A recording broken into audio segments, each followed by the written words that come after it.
My name is Rebecca, 34 years old, and 30 minutes after signing my divorce papers, I was sitting in first class on a flight to London with my two kids.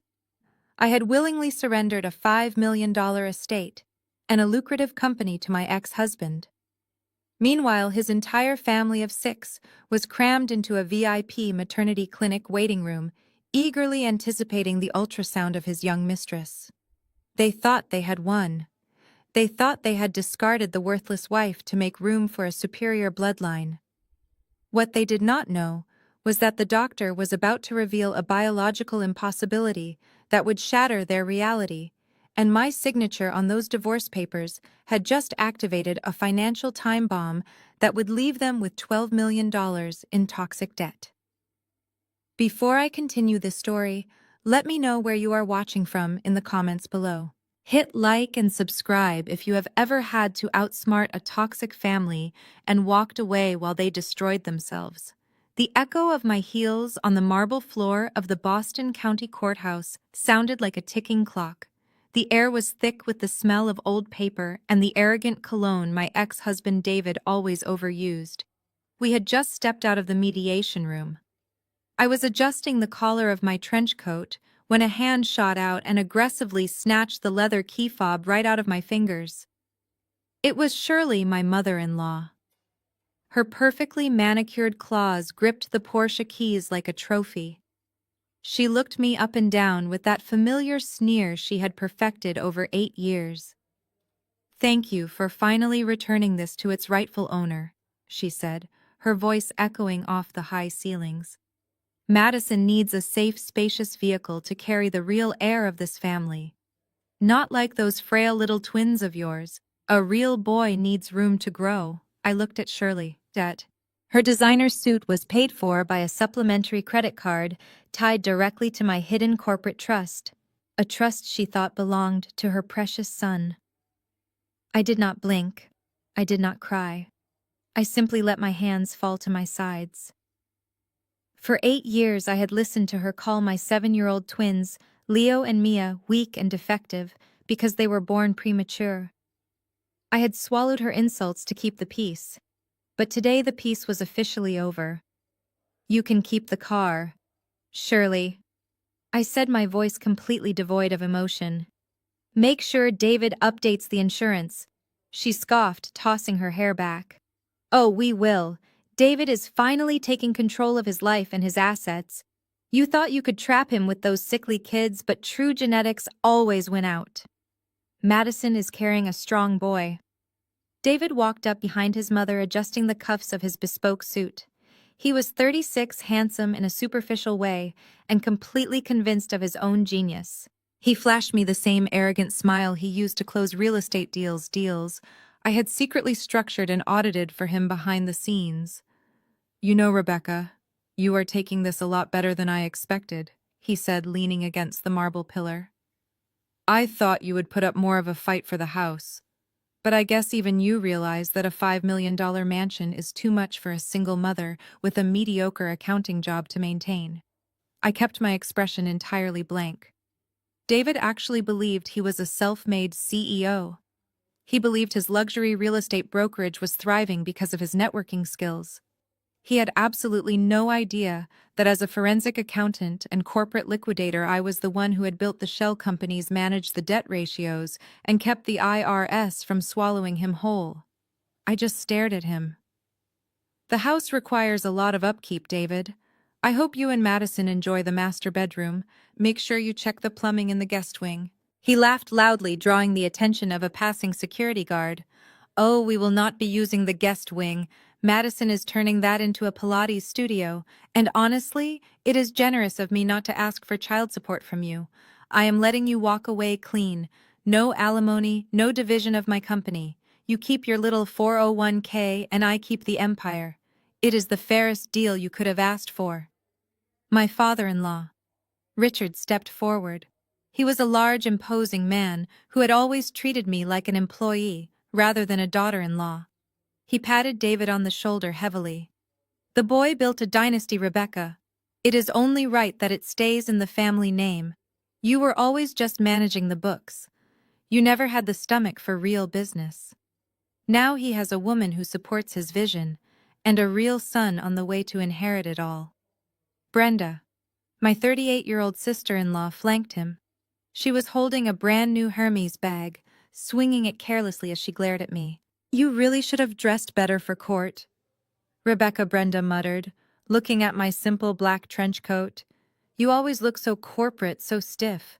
No wonder David had to look elsewhere for some warmth and femininity. "Madison is an influencer. She knows how to present herself. You just know how to use a calculator." I looked at Brenda's bag. I knew exactly how much it cost because the charge had hit my corporate alert system 2 hours ago. "That is a lovely bag, Brenda," I said calmly. "I hope you kept the receipt." She rolled her eyes and clutched it tighter. "Jealousy does not look good on you. David bought this for me as a celebration gift for his new chapter. It is on the company account." Perks of being the CEO's sister. My lawyer, a sharp woman named Diane, cleared her throat and opened her briefcase. We were gathered around one of the large oak tables in the lobby to finalize the last stack of papers the mediator had printed. "If we are finished with the personal commentary, we have 3 final documents requiring signatures to close the asset forfeiture," Diane said crisply. David eagerly grabbed the pen. "Show me where to sign so I can get out of here. Madison has her big anatomy scan today, and I am not missing the first picture of my boy."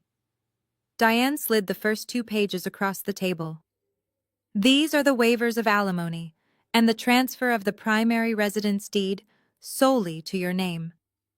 David signed them with a flourish, the scratch of the pen echoing loudly. He looked up at me, practically vibrating with triumph. Then Diane slid a much thicker folder across the smooth wood. It was bound in a black legal cover. The title page read, "Corporate Liability and Debt Transfer Agreement." "This is the final acknowledgement regarding the business assets," Diane stated, her voice perfectly level. "It legally binds you to the entire financial structure of the brokerage, including all subsidiary holding companies, tax obligations, and active credit lines currently tied to the corporate entity. By signing this, you accept sole ownership and sole responsibility." David did not even read the first paragraph. His phone buzzed in his pocket. He pulled it out, smiling brightly at a text message from Madison, and blindly scrawled his name on the dotted line without turning a single page. He pushed the folder back to Diane. "Done. The company is mine. The house is mine. You are officially history, Rebecca." He handed the pen back to me. I took it, holding his gaze for a long moment. He looked so incredibly proud of himself. He thought he had outsmarted a forensic accountant.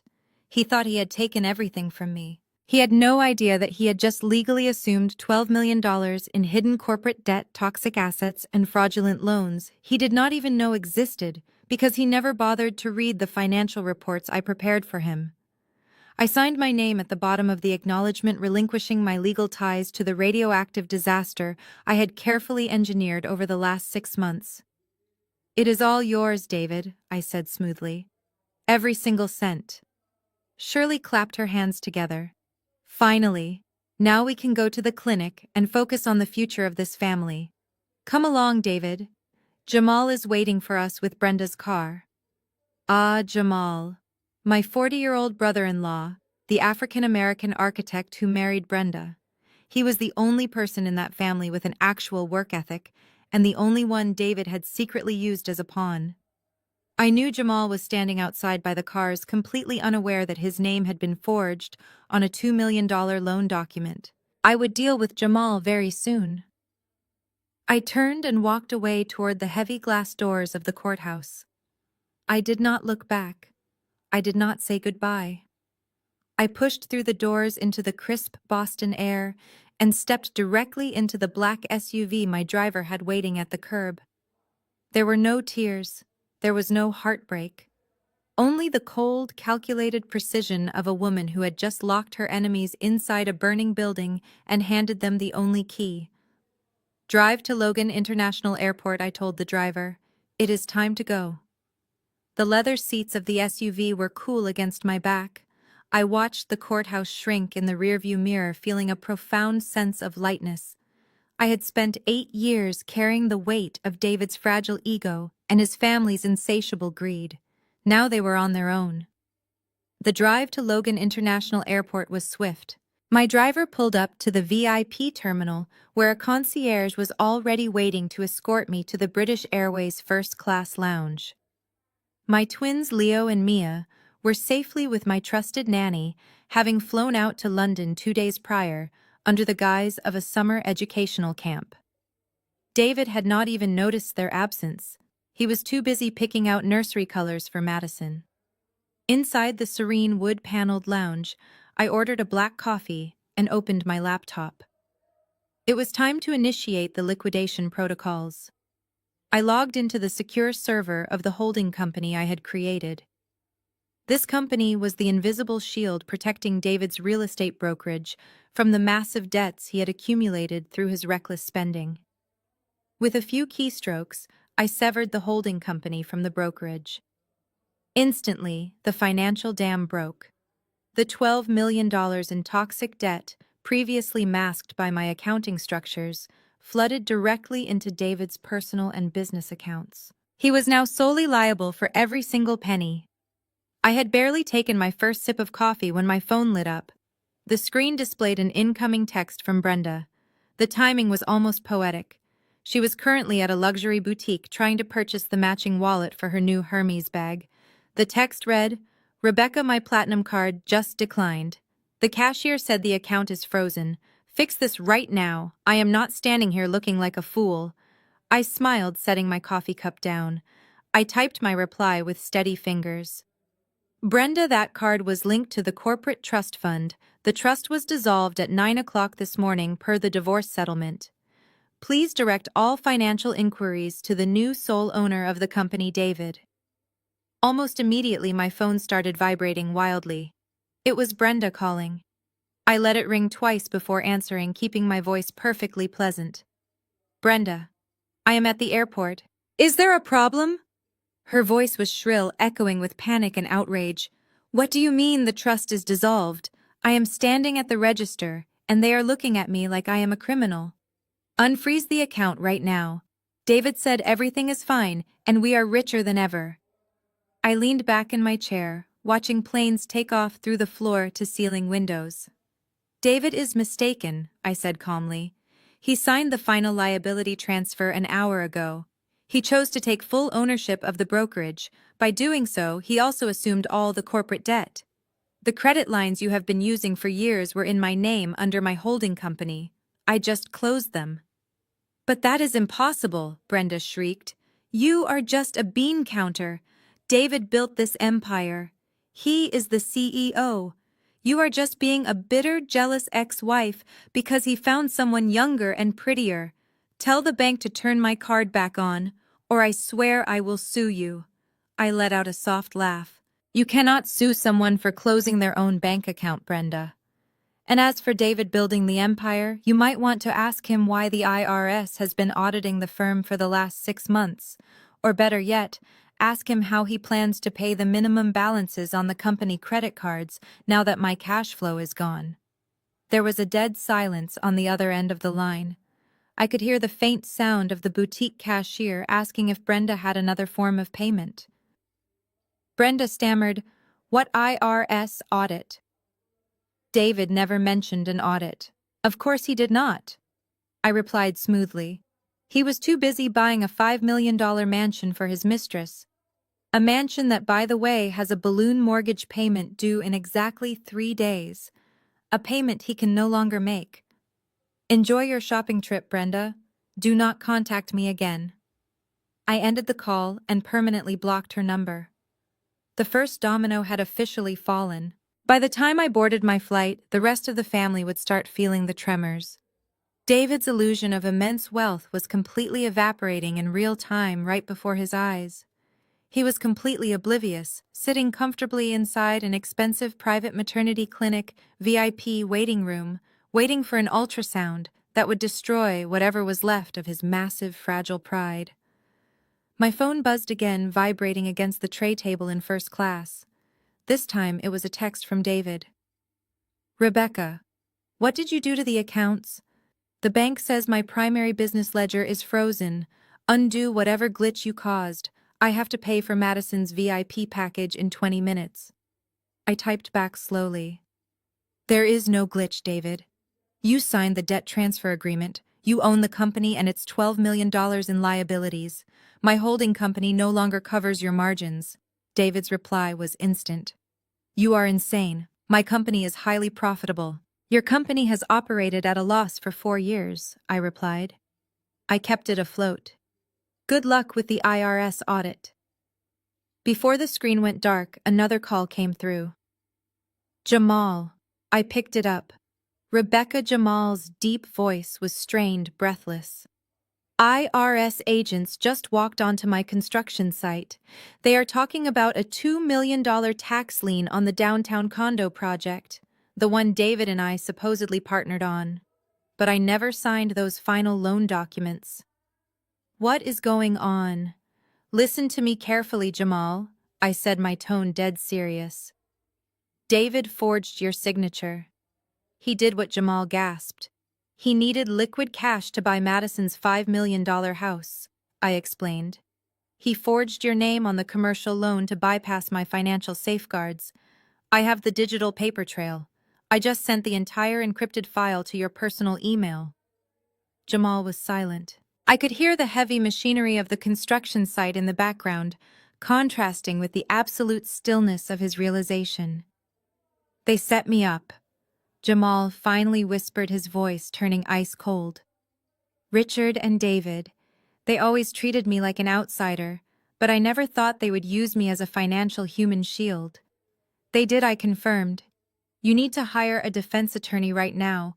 The file I sent you contains every IP address and timestamp, proving David forged the documents from his home office. Save yourself, Jamal, because David is going down today. Thank you, Rebecca. Jamal said, his tone shifting from panic to pure calculated resolve. I am heading to the clinic now. Madison has her ultrasound. The whole family is gathering there to celebrate the heir. I am going to watch him burn. He hung up. I closed my laptop and asked the flight attendant for another coffee. Meanwhile, back in Boston, the atmosphere inside the ultra-exclusive Belmont maternity clinic was practically suffocating. The waiting room looked more like a 5-star hotel lobby, complete with velvet armchairs and complimentary sparkling water. David was pacing the imported rug, aggressively tapping his phone screen. He was trying to call me, but my number was already blocked. Richard sat comfortably on a velvet sofa reading a golf magazine. Put the phone away, David, Richard commanded without looking up. You are acting like a nervous teenager. You won the divorce. You have the business. Let that bitter woman go. My cards are acting up, David muttered, wiping a bead of sweat from his forehead. Rebecca did something to the accounts before she left. She is just lashing out because she knows she failed as a wife. Richard scoffed, turning the page. She was always too obsessed with her spreadsheets. A real woman supports her husband's legacy. She does not try to control his wallet. Madison understands her role. At that moment, the glass doors of the clinic slid open violently.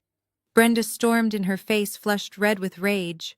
She was no longer holding the new Hermes bag. She must have been forced to leave it at the boutique. David, Brenda shrieked, ignoring the stares of the other wealthy patrons in the waiting room.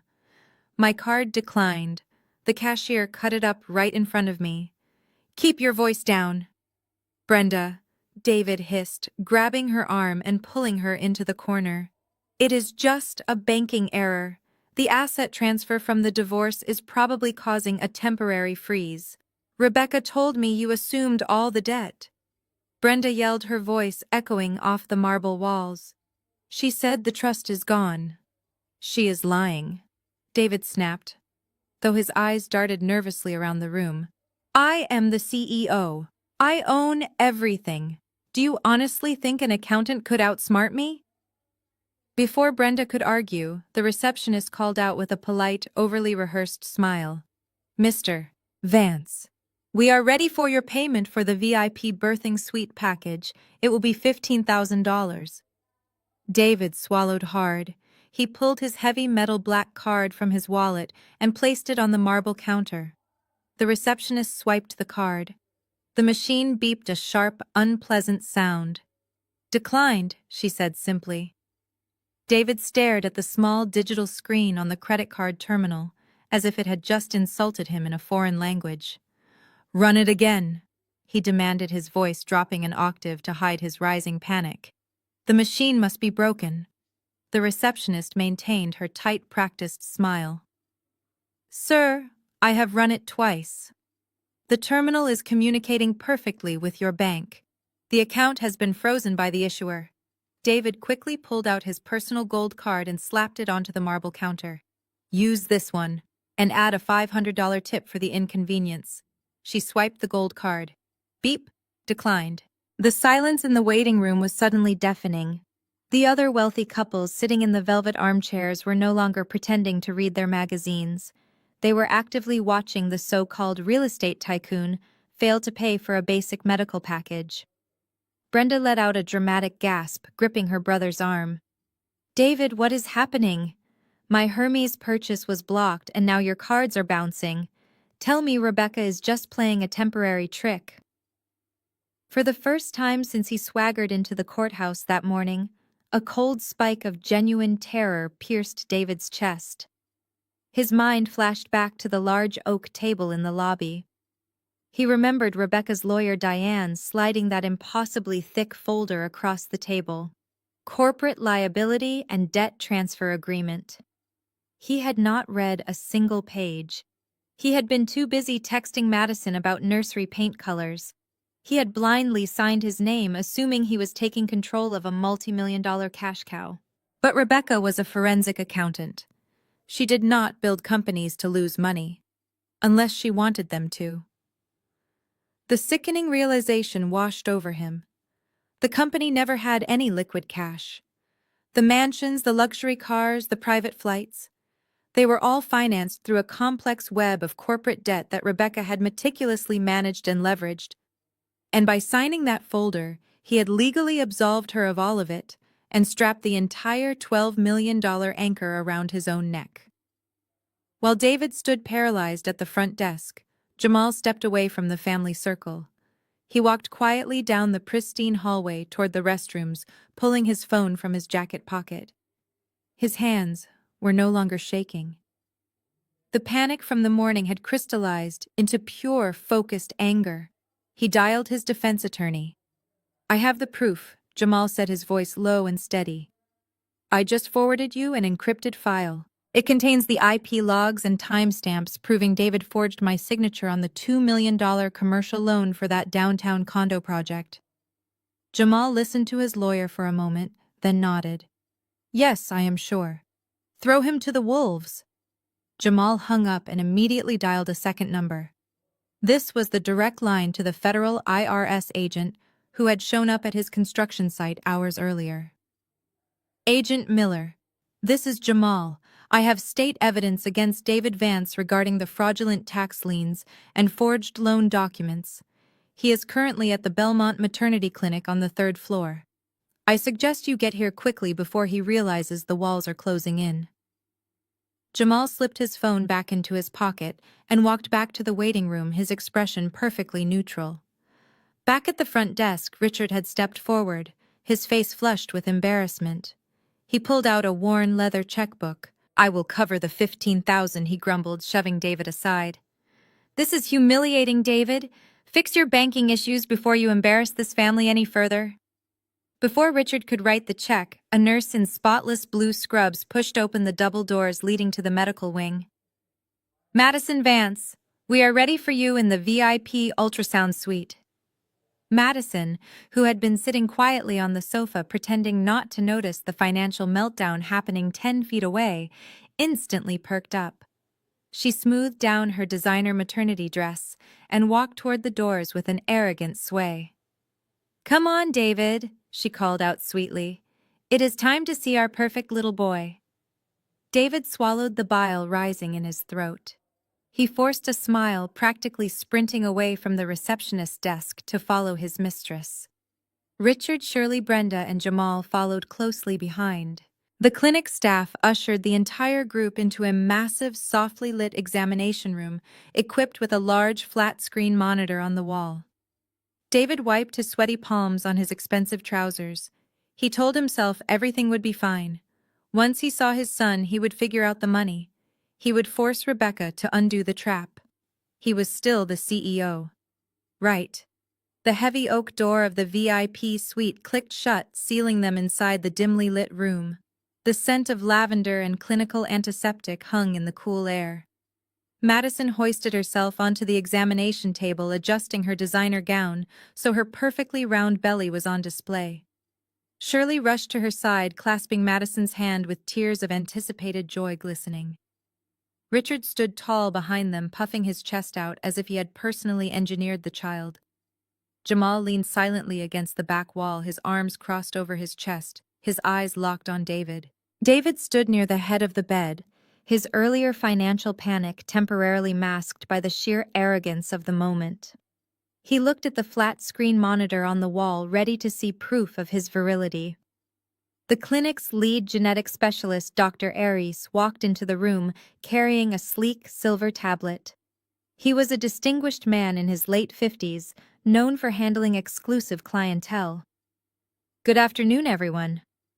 Dr. Aris said, his voice very smooth. "Let us take a look at the newest addition to the Vance family." He dimmed the lights and applied the warm gel to Madison's stomach. The sound of static filled the room for a few seconds before the rapid rhythmic swoosh of a fetal heartbeat echoed through the high-end speakers. "There he is," Shirley gasped, pressing a hand to her chest. "A perfect, strong Vance boy. The bloodline continues." David puffed out his chest, completely forgetting about the frozen accounts and the $15,000 medical bill his father had just covered. "Look at that," he boasted, pointing at the screen. "Strong heartbeat. He is going to be a powerhouse." Dr. Aris smiled politely, capturing a few standard images on the screen. "The baby is developing perfectly," he confirmed. "Now, as part of our Platinum VIP package, we always run a comprehensive genetic cross-reference to screen for any hereditary markers. I have Madison's extensive family history here, but I need to confirm some details from your file, David." "Of course," David said magnanimously.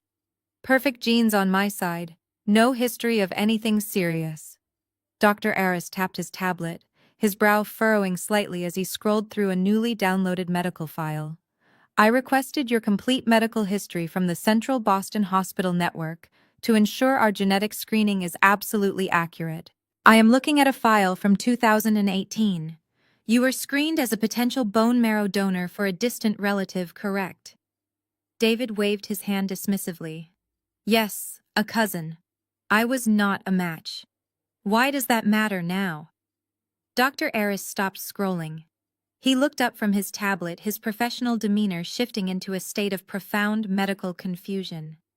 He looked at David, then at Madison, and finally back at the tablet.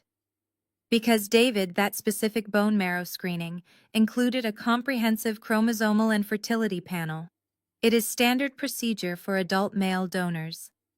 And the results here are completely unambiguous. The room suddenly felt much colder.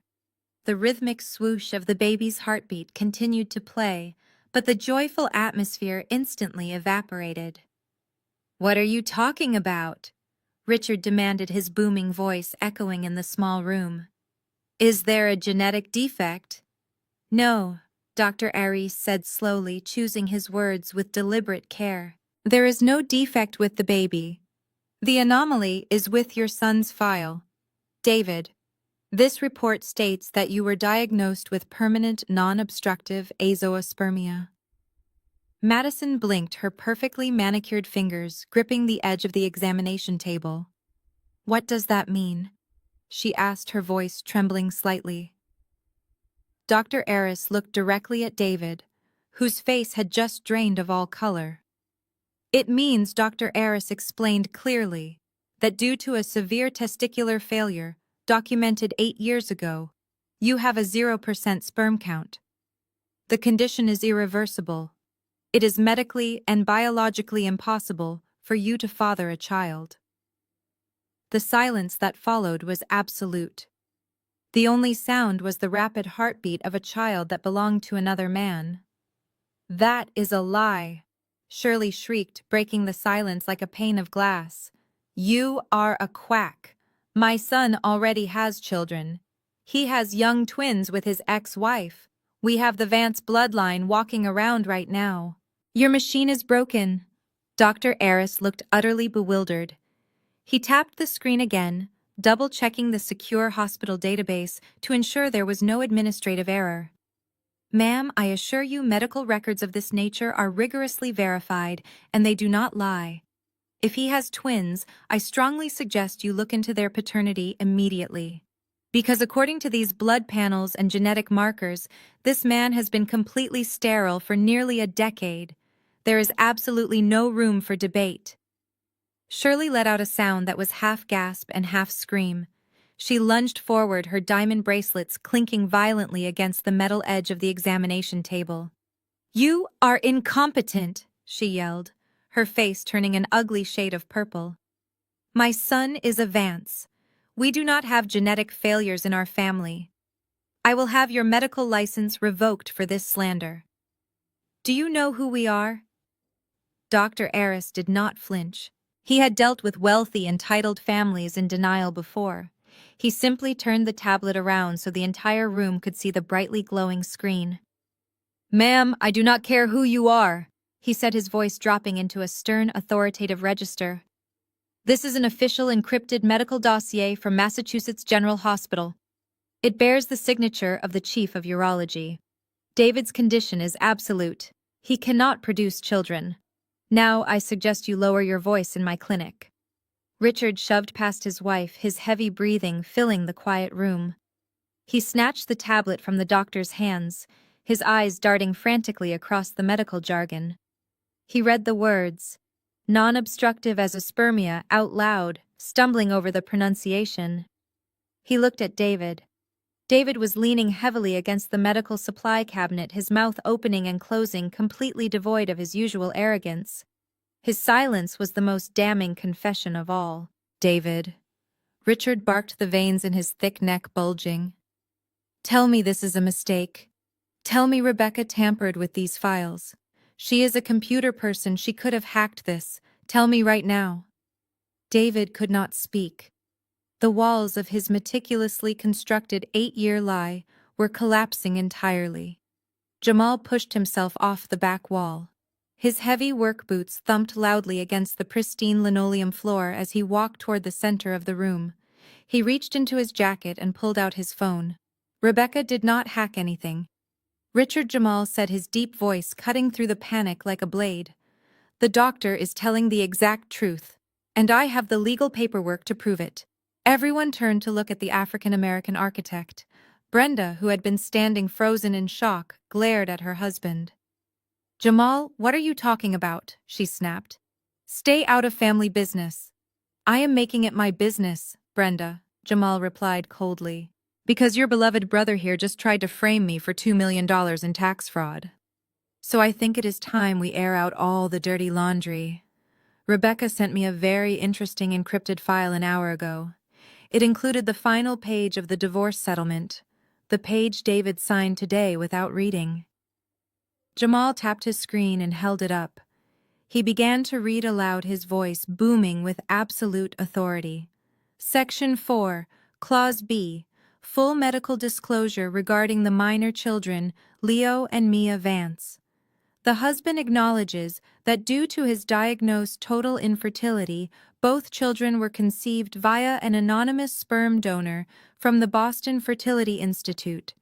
A strict confidentiality agreement was signed by David Vance 8 years ago to protect his public image and ego."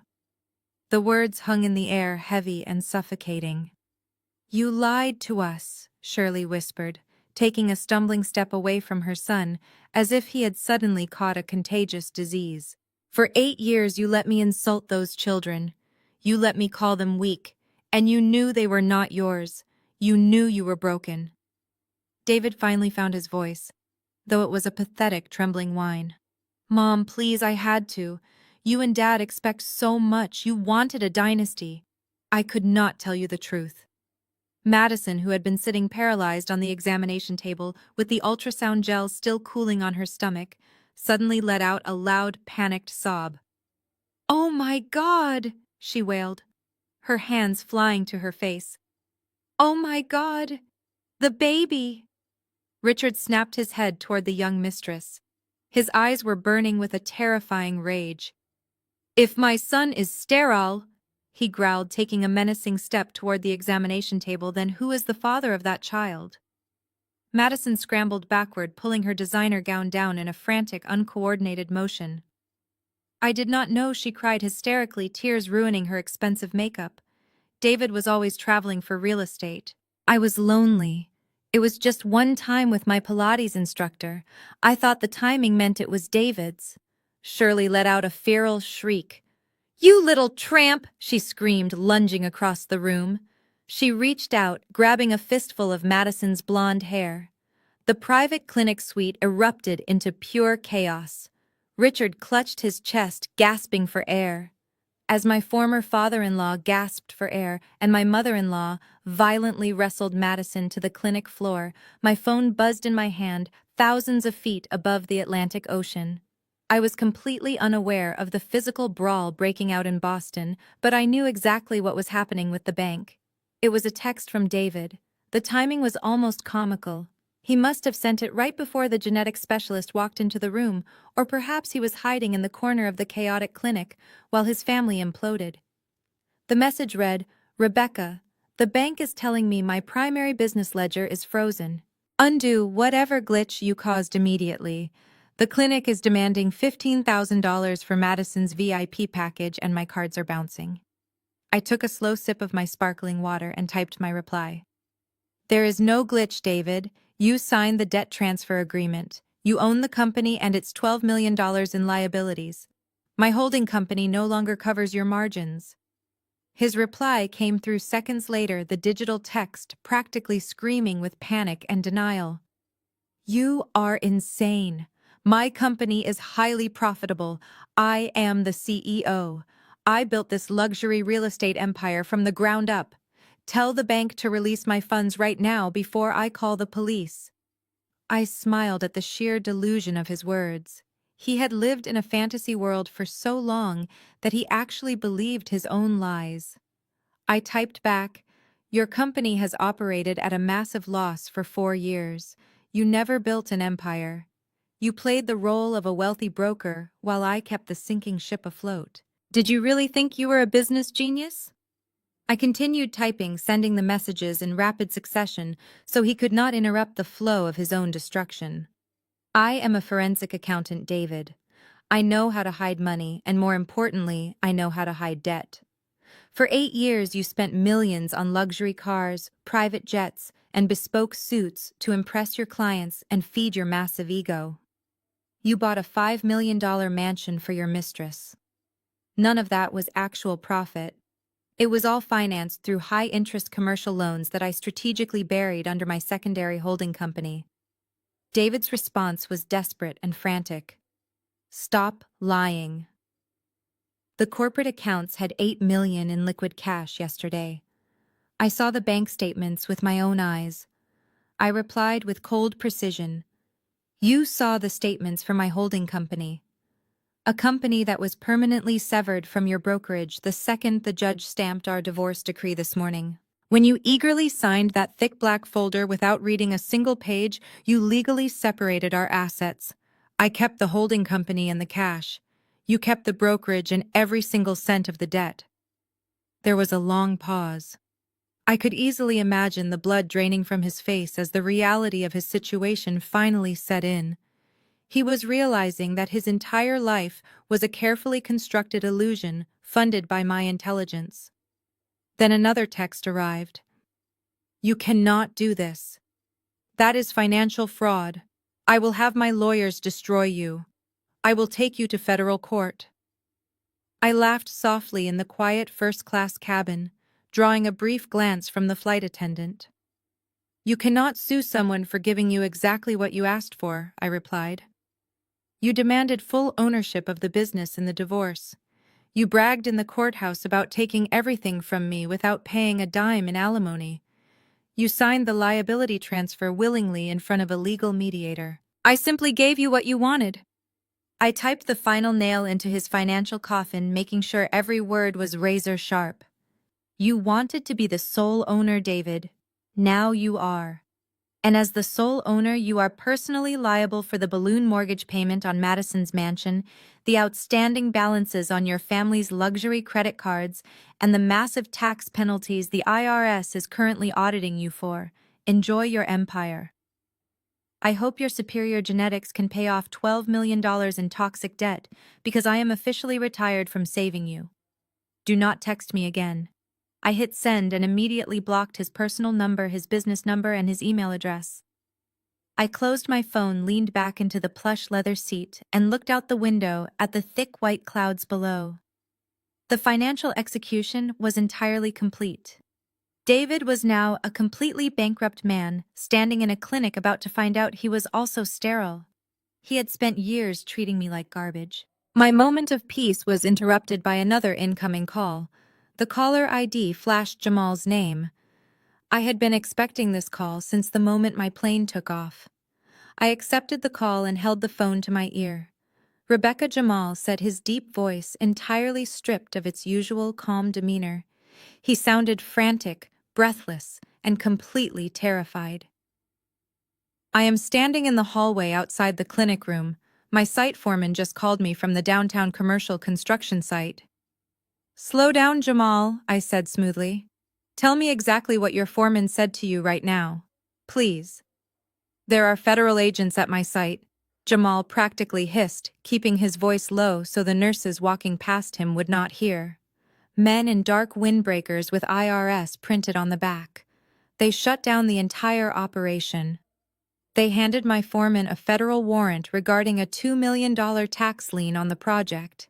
Rebecca, they are seizing my equipment. They are freezing my business accounts. What is going on? The project was a joint venture with David, but we only had preliminary agreements. I never signed the final commercial loan documents to authorize the massive debt. Ever. I took a slow breath, looking down at the neat rows of houses shrinking below the clouds. I know you did not sign them, Jamal. I replied, my voice steady and completely devoid of panic. David signed them for you. There was a heavy, suffocating silence on the other end of the line. I could hear the faint sound of the clinic elevator dinging in the background. What do you mean he signed them for me? Jamal asked, his voice dropping to a dangerous whisper. I mean, he forged your signature on the paperwork, I stated very clearly. Yes. Forged. 4 months ago, David needed $2 million in liquid cash to close the deal on the $5 million mansion he bought for Madison. My holding company safeguards prevented him from withdrawing that amount of capital from the brokerage, so he bypassed me. He used your joint commercial venture as collateral, forged your signature on the loan documents, and routed the money through a shell account to pay for the house. Jamal let out a sharp exhale that sounded like a physical blow. He forged my name on a federal loan. He repeated the reality, suddenly crashing down, hard. I am looking at 20 years in federal prison for tax evasion and fraud. Richard and Shirley always treated me like an outsider.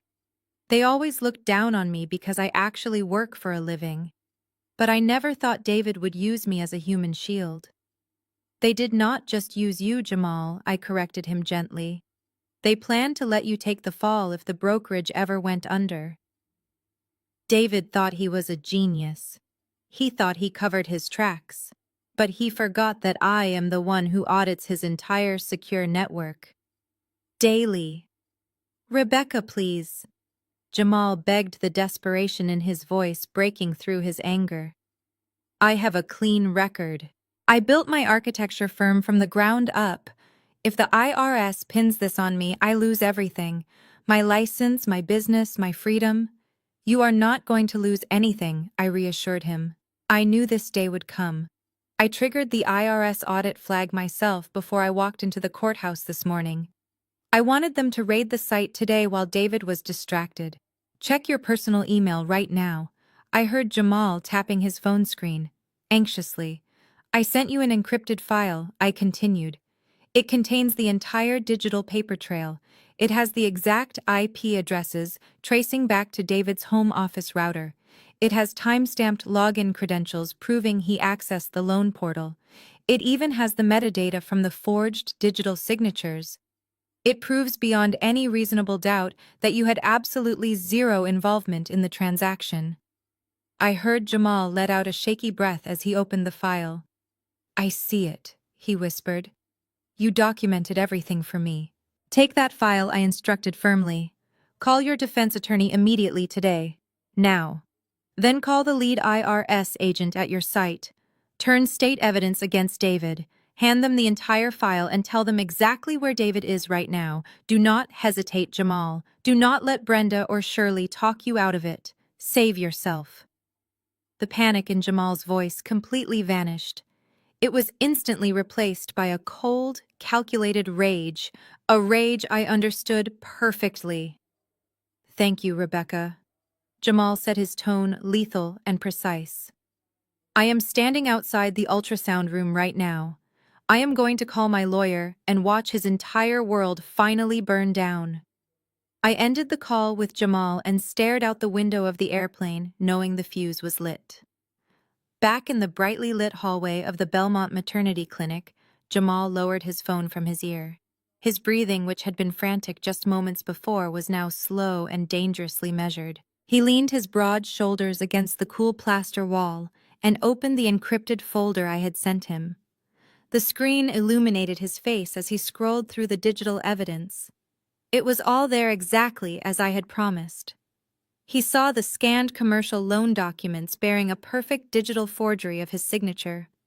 He saw the routing numbers that funneled $2 million from their supposed joint venture directly into a shell account under David's name. Jamal stared at the metadata.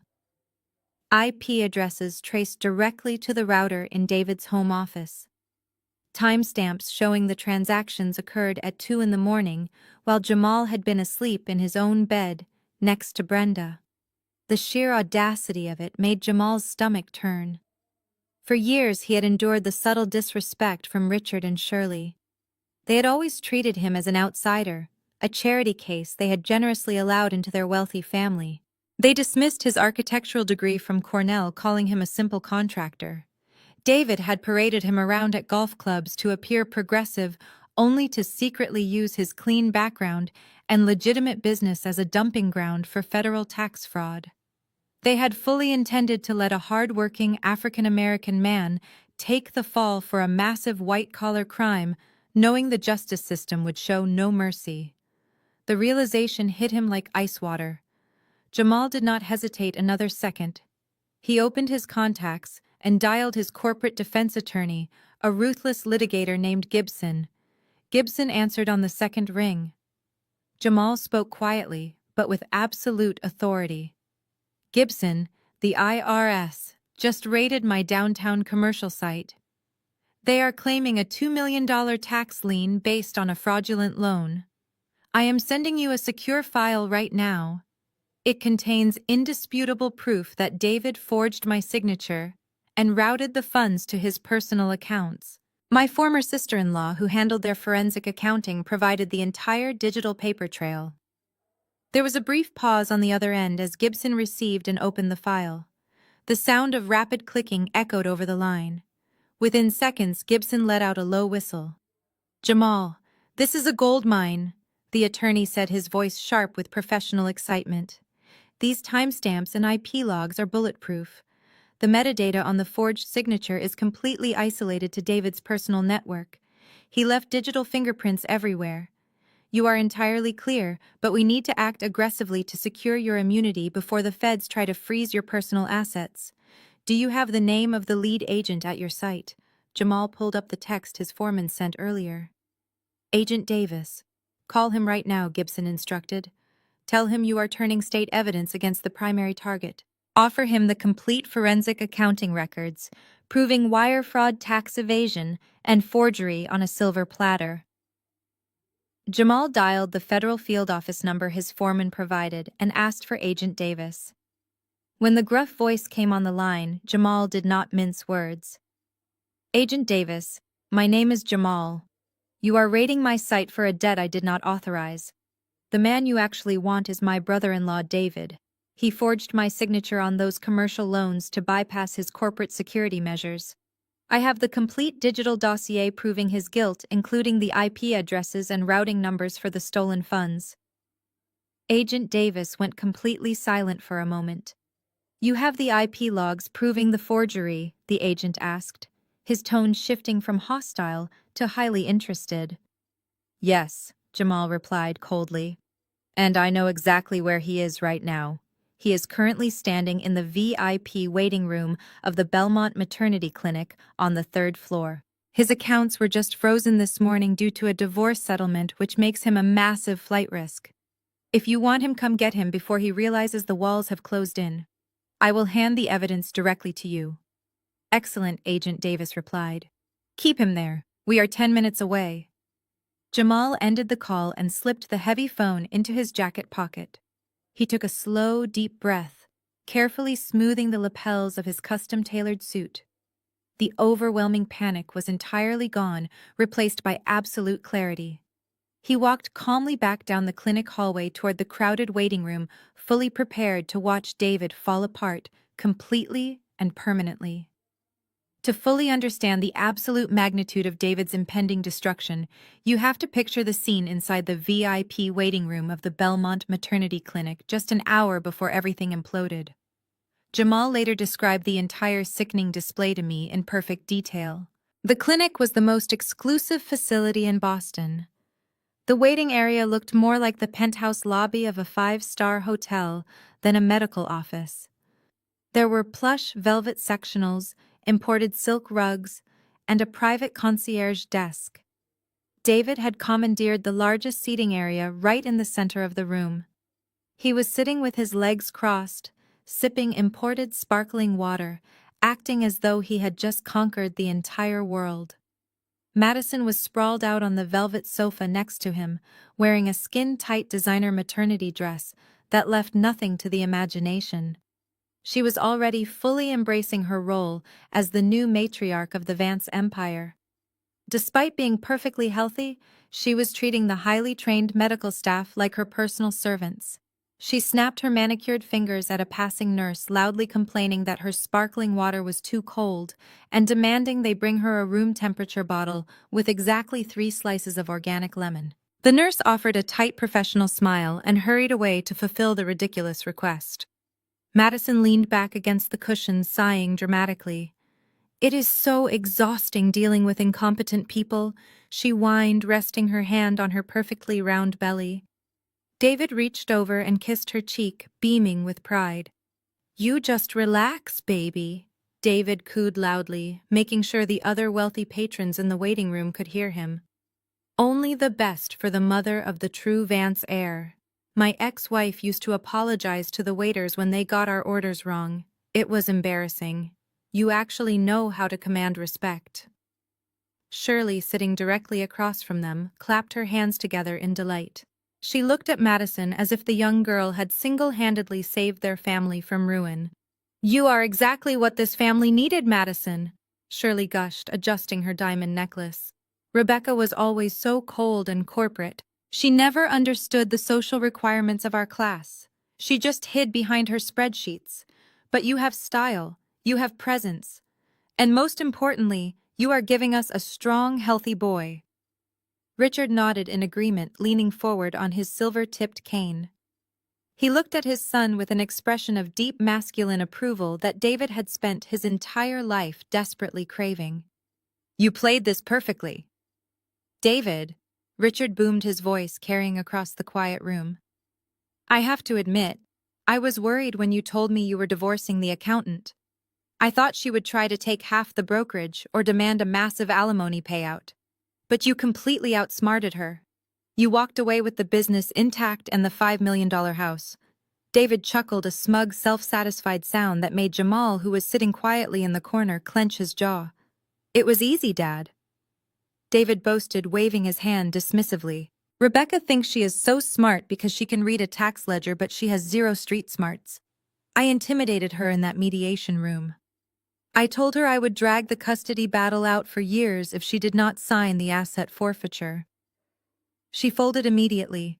She handed over the keys to the mansion this morning without a single fight. Madison giggled, accepting her fresh glass of room-temperature lemon water from the returning nurse.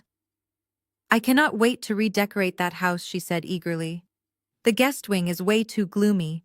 I am tearing out the carpets and putting in hardwood for my private Pilates studio, and we need to completely redo the landscaping before the baby shower.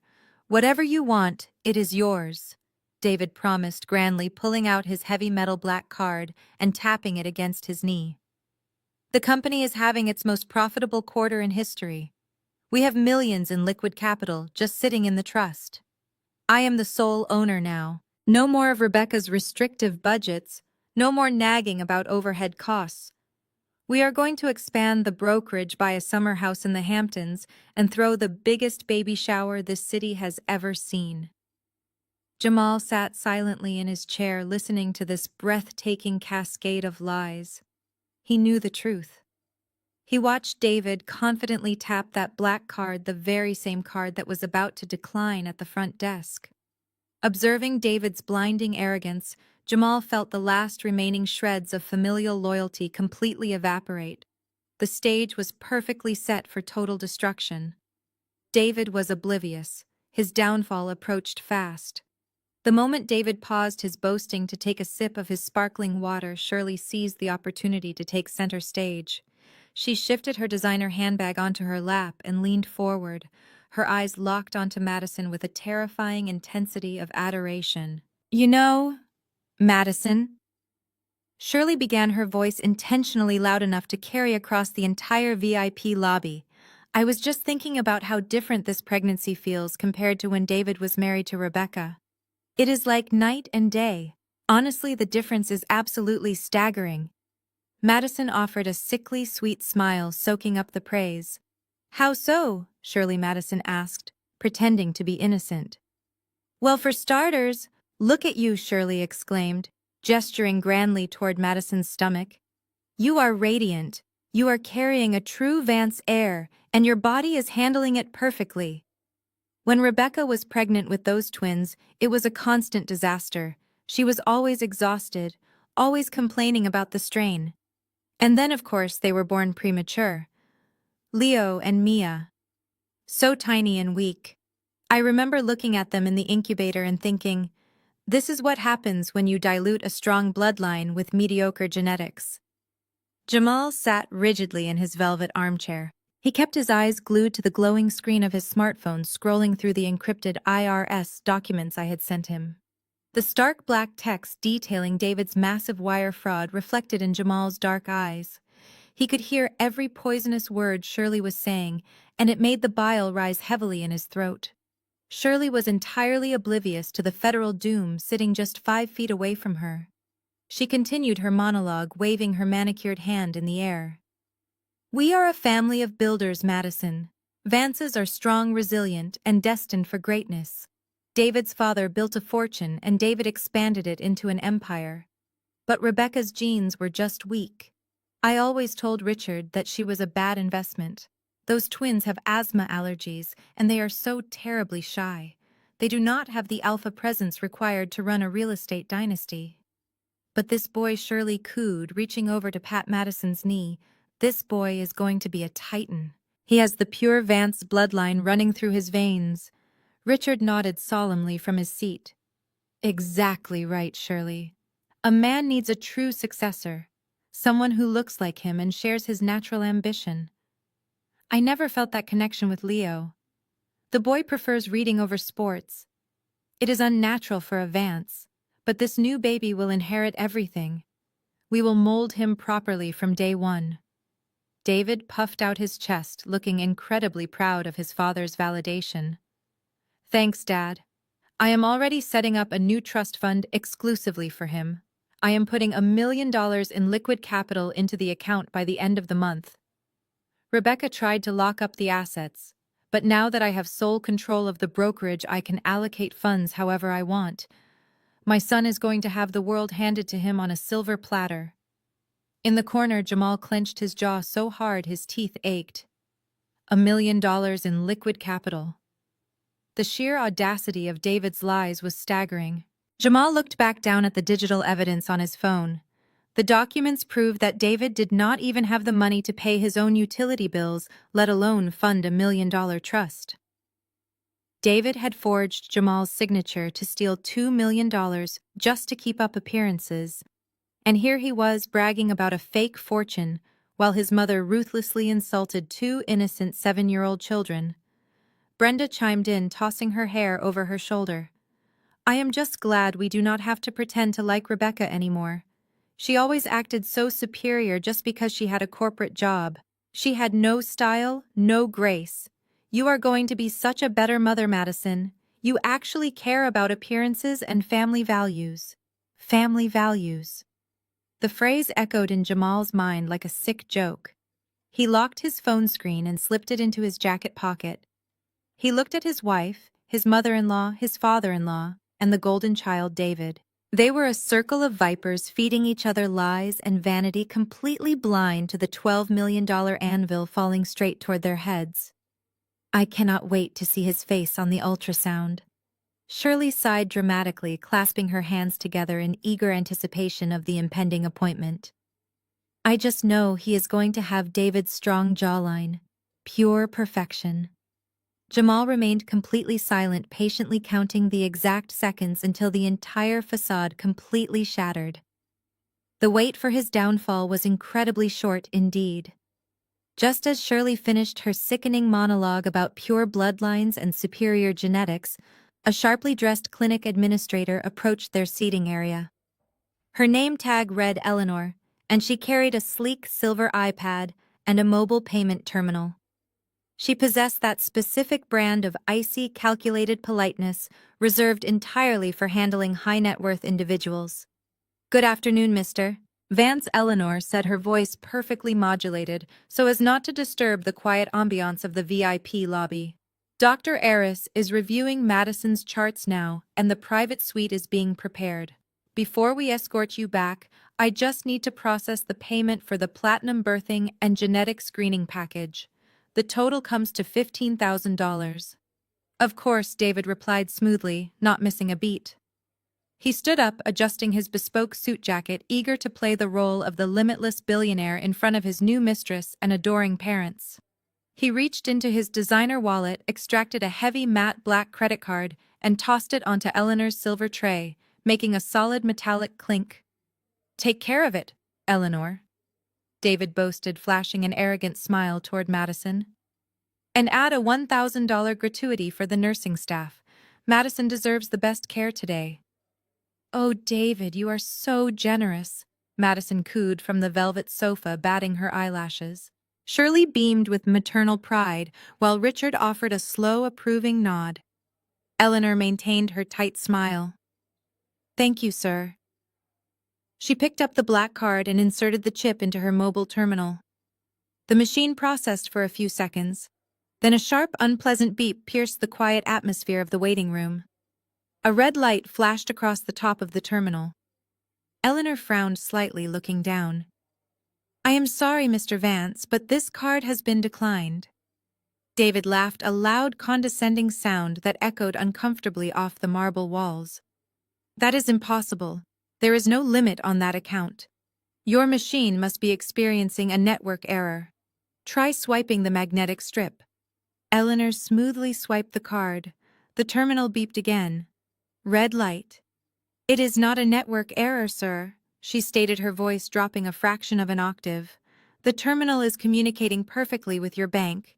The issuer has declined the transaction. Heads turned in the waiting room. An older couple sitting on an adjacent sofa lowered their magazines, their eyes darting toward the commotion.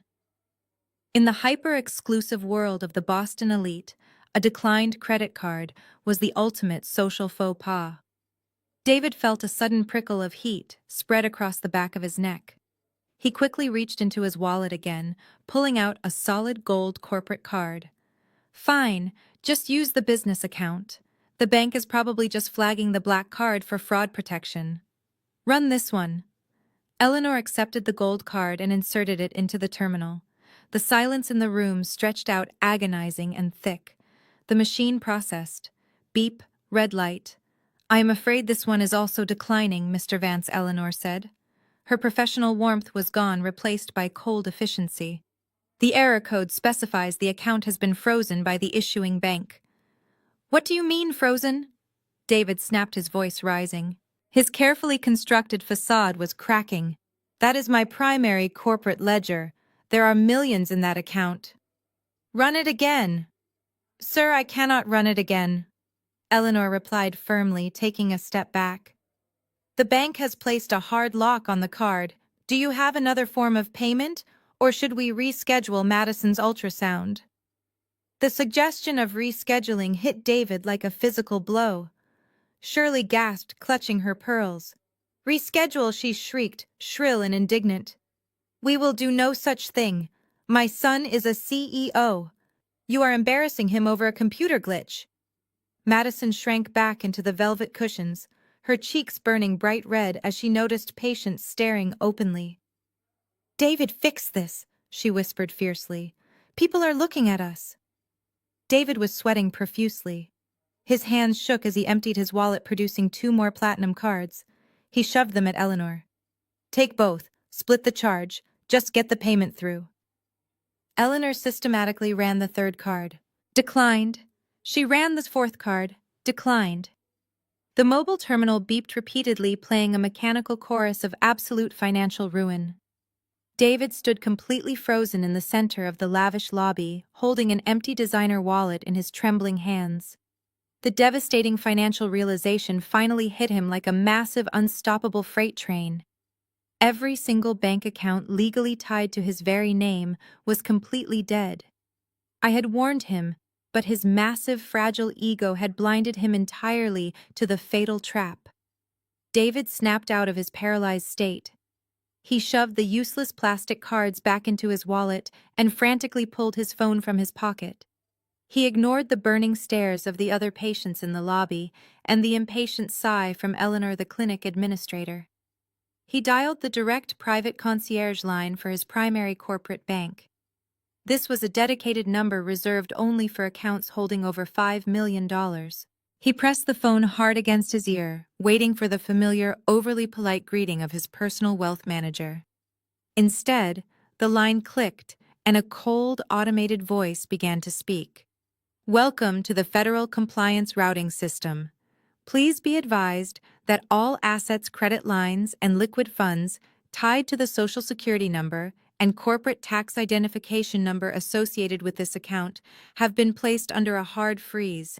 This action is mandated by the Internal Revenue Service, pending a comprehensive federal audit. If you believe this is an error, please contact your legal representation." David felt all the moisture evaporate from his mouth. He pressed 0 repeatedly, desperately trying to bypass the automated message and reach a human operator. The system simply disconnected the call, leaving him listening to a dead dial tone. His chest tightened. The federal audit was not a future possibility. It was happening right now in real time, actively dismantling his entire life. He lowered the phone, his hand visibly shaking. His family was staring at him, waiting for an explanation. Madison looked annoyed, Shirley looked confused, and Richard looked dangerously impatient. David swallowed hard, forcing a tight, unconvincing smile onto his pale face. "It is nothing," David lied smoothly, his voice cracking slightly on the last syllable. "It is just a temporary bank glitch caused by the divorce asset transfer." When Rebecca signed the final paperwork this morning, the system must have automatically flagged the massive shift in capital. Security measures, you know how these big banks are.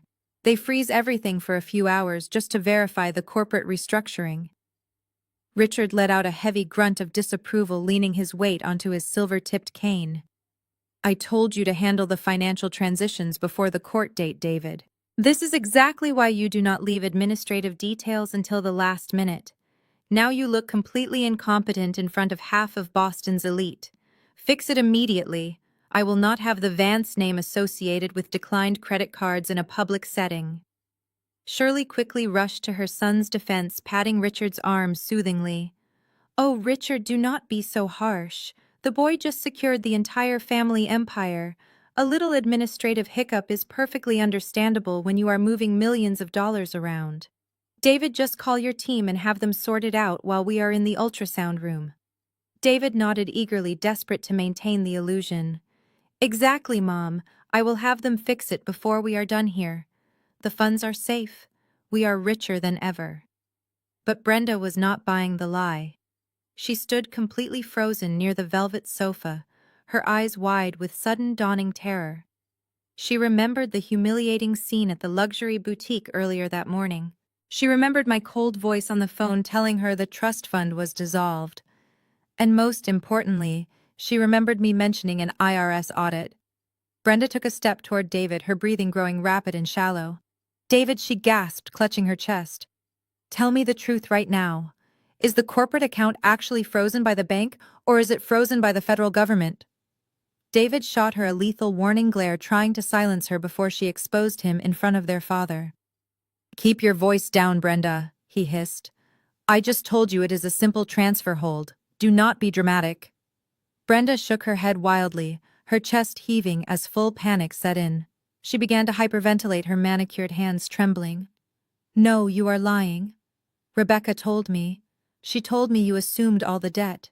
She said the IRS was auditing the firm. She cut off my platinum card because the trust does not exist anymore. Do you understand what this means? My personal accounts are tied to your corporate guarantor file. If your assets are frozen by the feds, my assets are frozen too. My mortgage, my car payments, my children's private school tuition.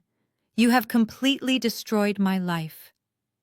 "David," she screamed, her voice cracking hysterically, as tears streamed down her face, drawing the attention of every single person standing in that highly exclusive waiting room.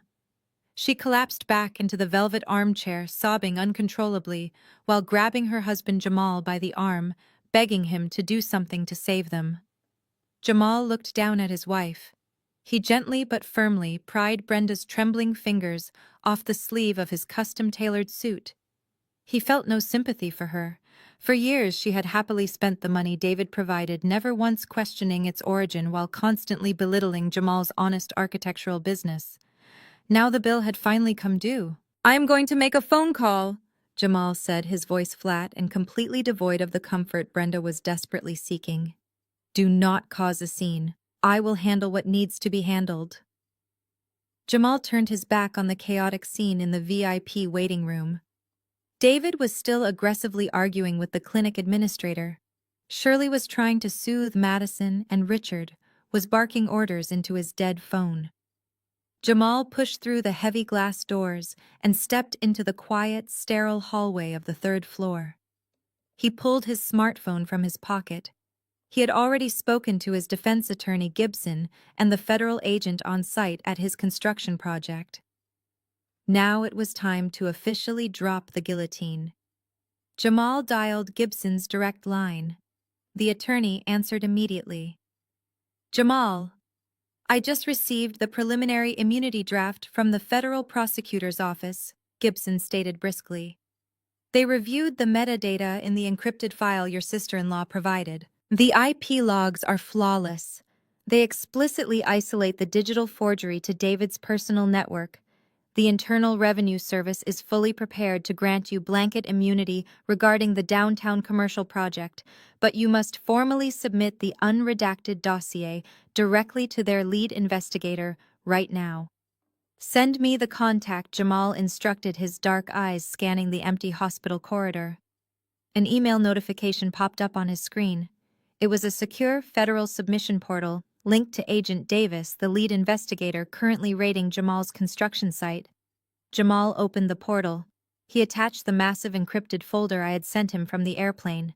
This folder contained every hidden ledger, every forged signature, and every shell account David had used to steal $2 million.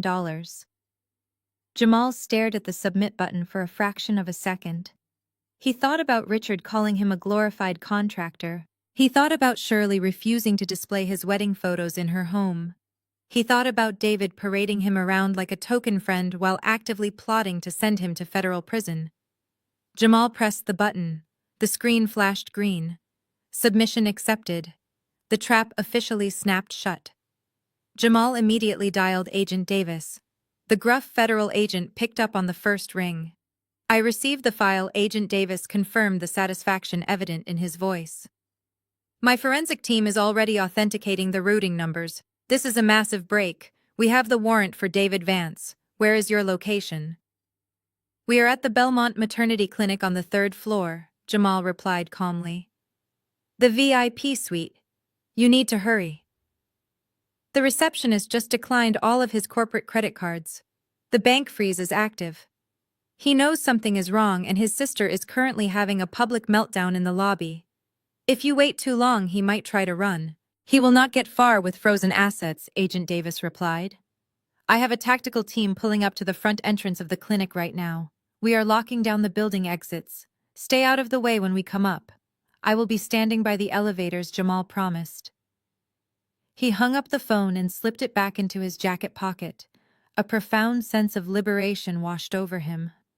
The heavy burden of being tied to this toxic, arrogant family was finally lifting. He had protected his architecture firm, his license, and his freedom. He walked slowly back toward the heavy glass doors of the VIP waiting room. He did not go inside.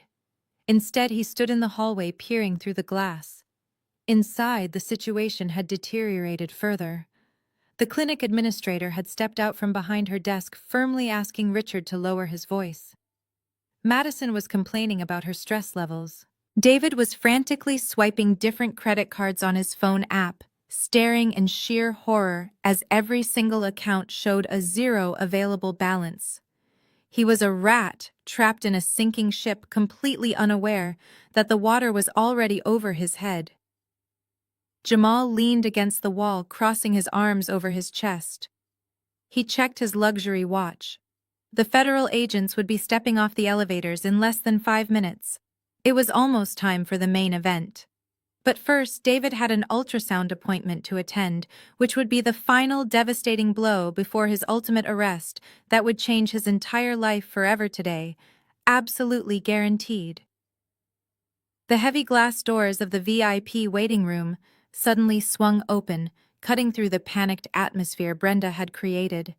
Eleanor, the clinic administrator, stepped back in with a forced smile, eager to get this volatile family out of her reception area.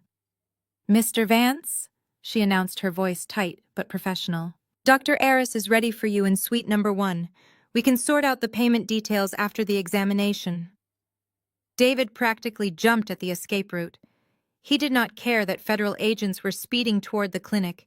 He only cared about getting away from the public humiliation. "See, Brenda?" David snapped, his voice shaking slightly as he grabbed Madison by the elbow. "I told you it was just an administrative hold. They are letting us go back. Pull yourself together."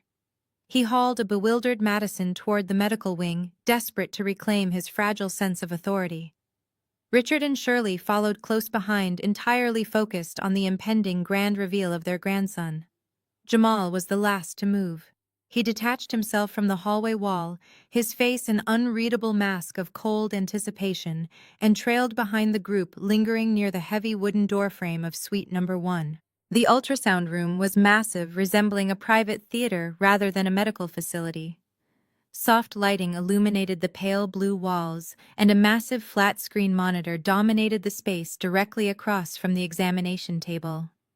Madison hoisted herself onto the plush bed, smoothing her designer gown, while complaining about the stressful energy Brenda had brought into her special day. Shirley rushed to her side, cooing and fussing over the young mistress, assuring her that the Vance men would handle any trivial banking issues. Richard stood tall with his hands clasped behind his back, projecting an aura of absolute patriarchal control. David stood near the head of the bed, wiping sweat from his forehead. His heart hammered wildly. He tried to force his mind to focus on the large monitor. He told himself that as long as he had a son, he still had a legacy. He just needed to get through this appointment, claim his heir, and then survive the federal audit. The door clicked shut, leaving Jamal standing silently on the inside of the threshold, blocking the exit. A staff door opened and Dr. Aris walked in.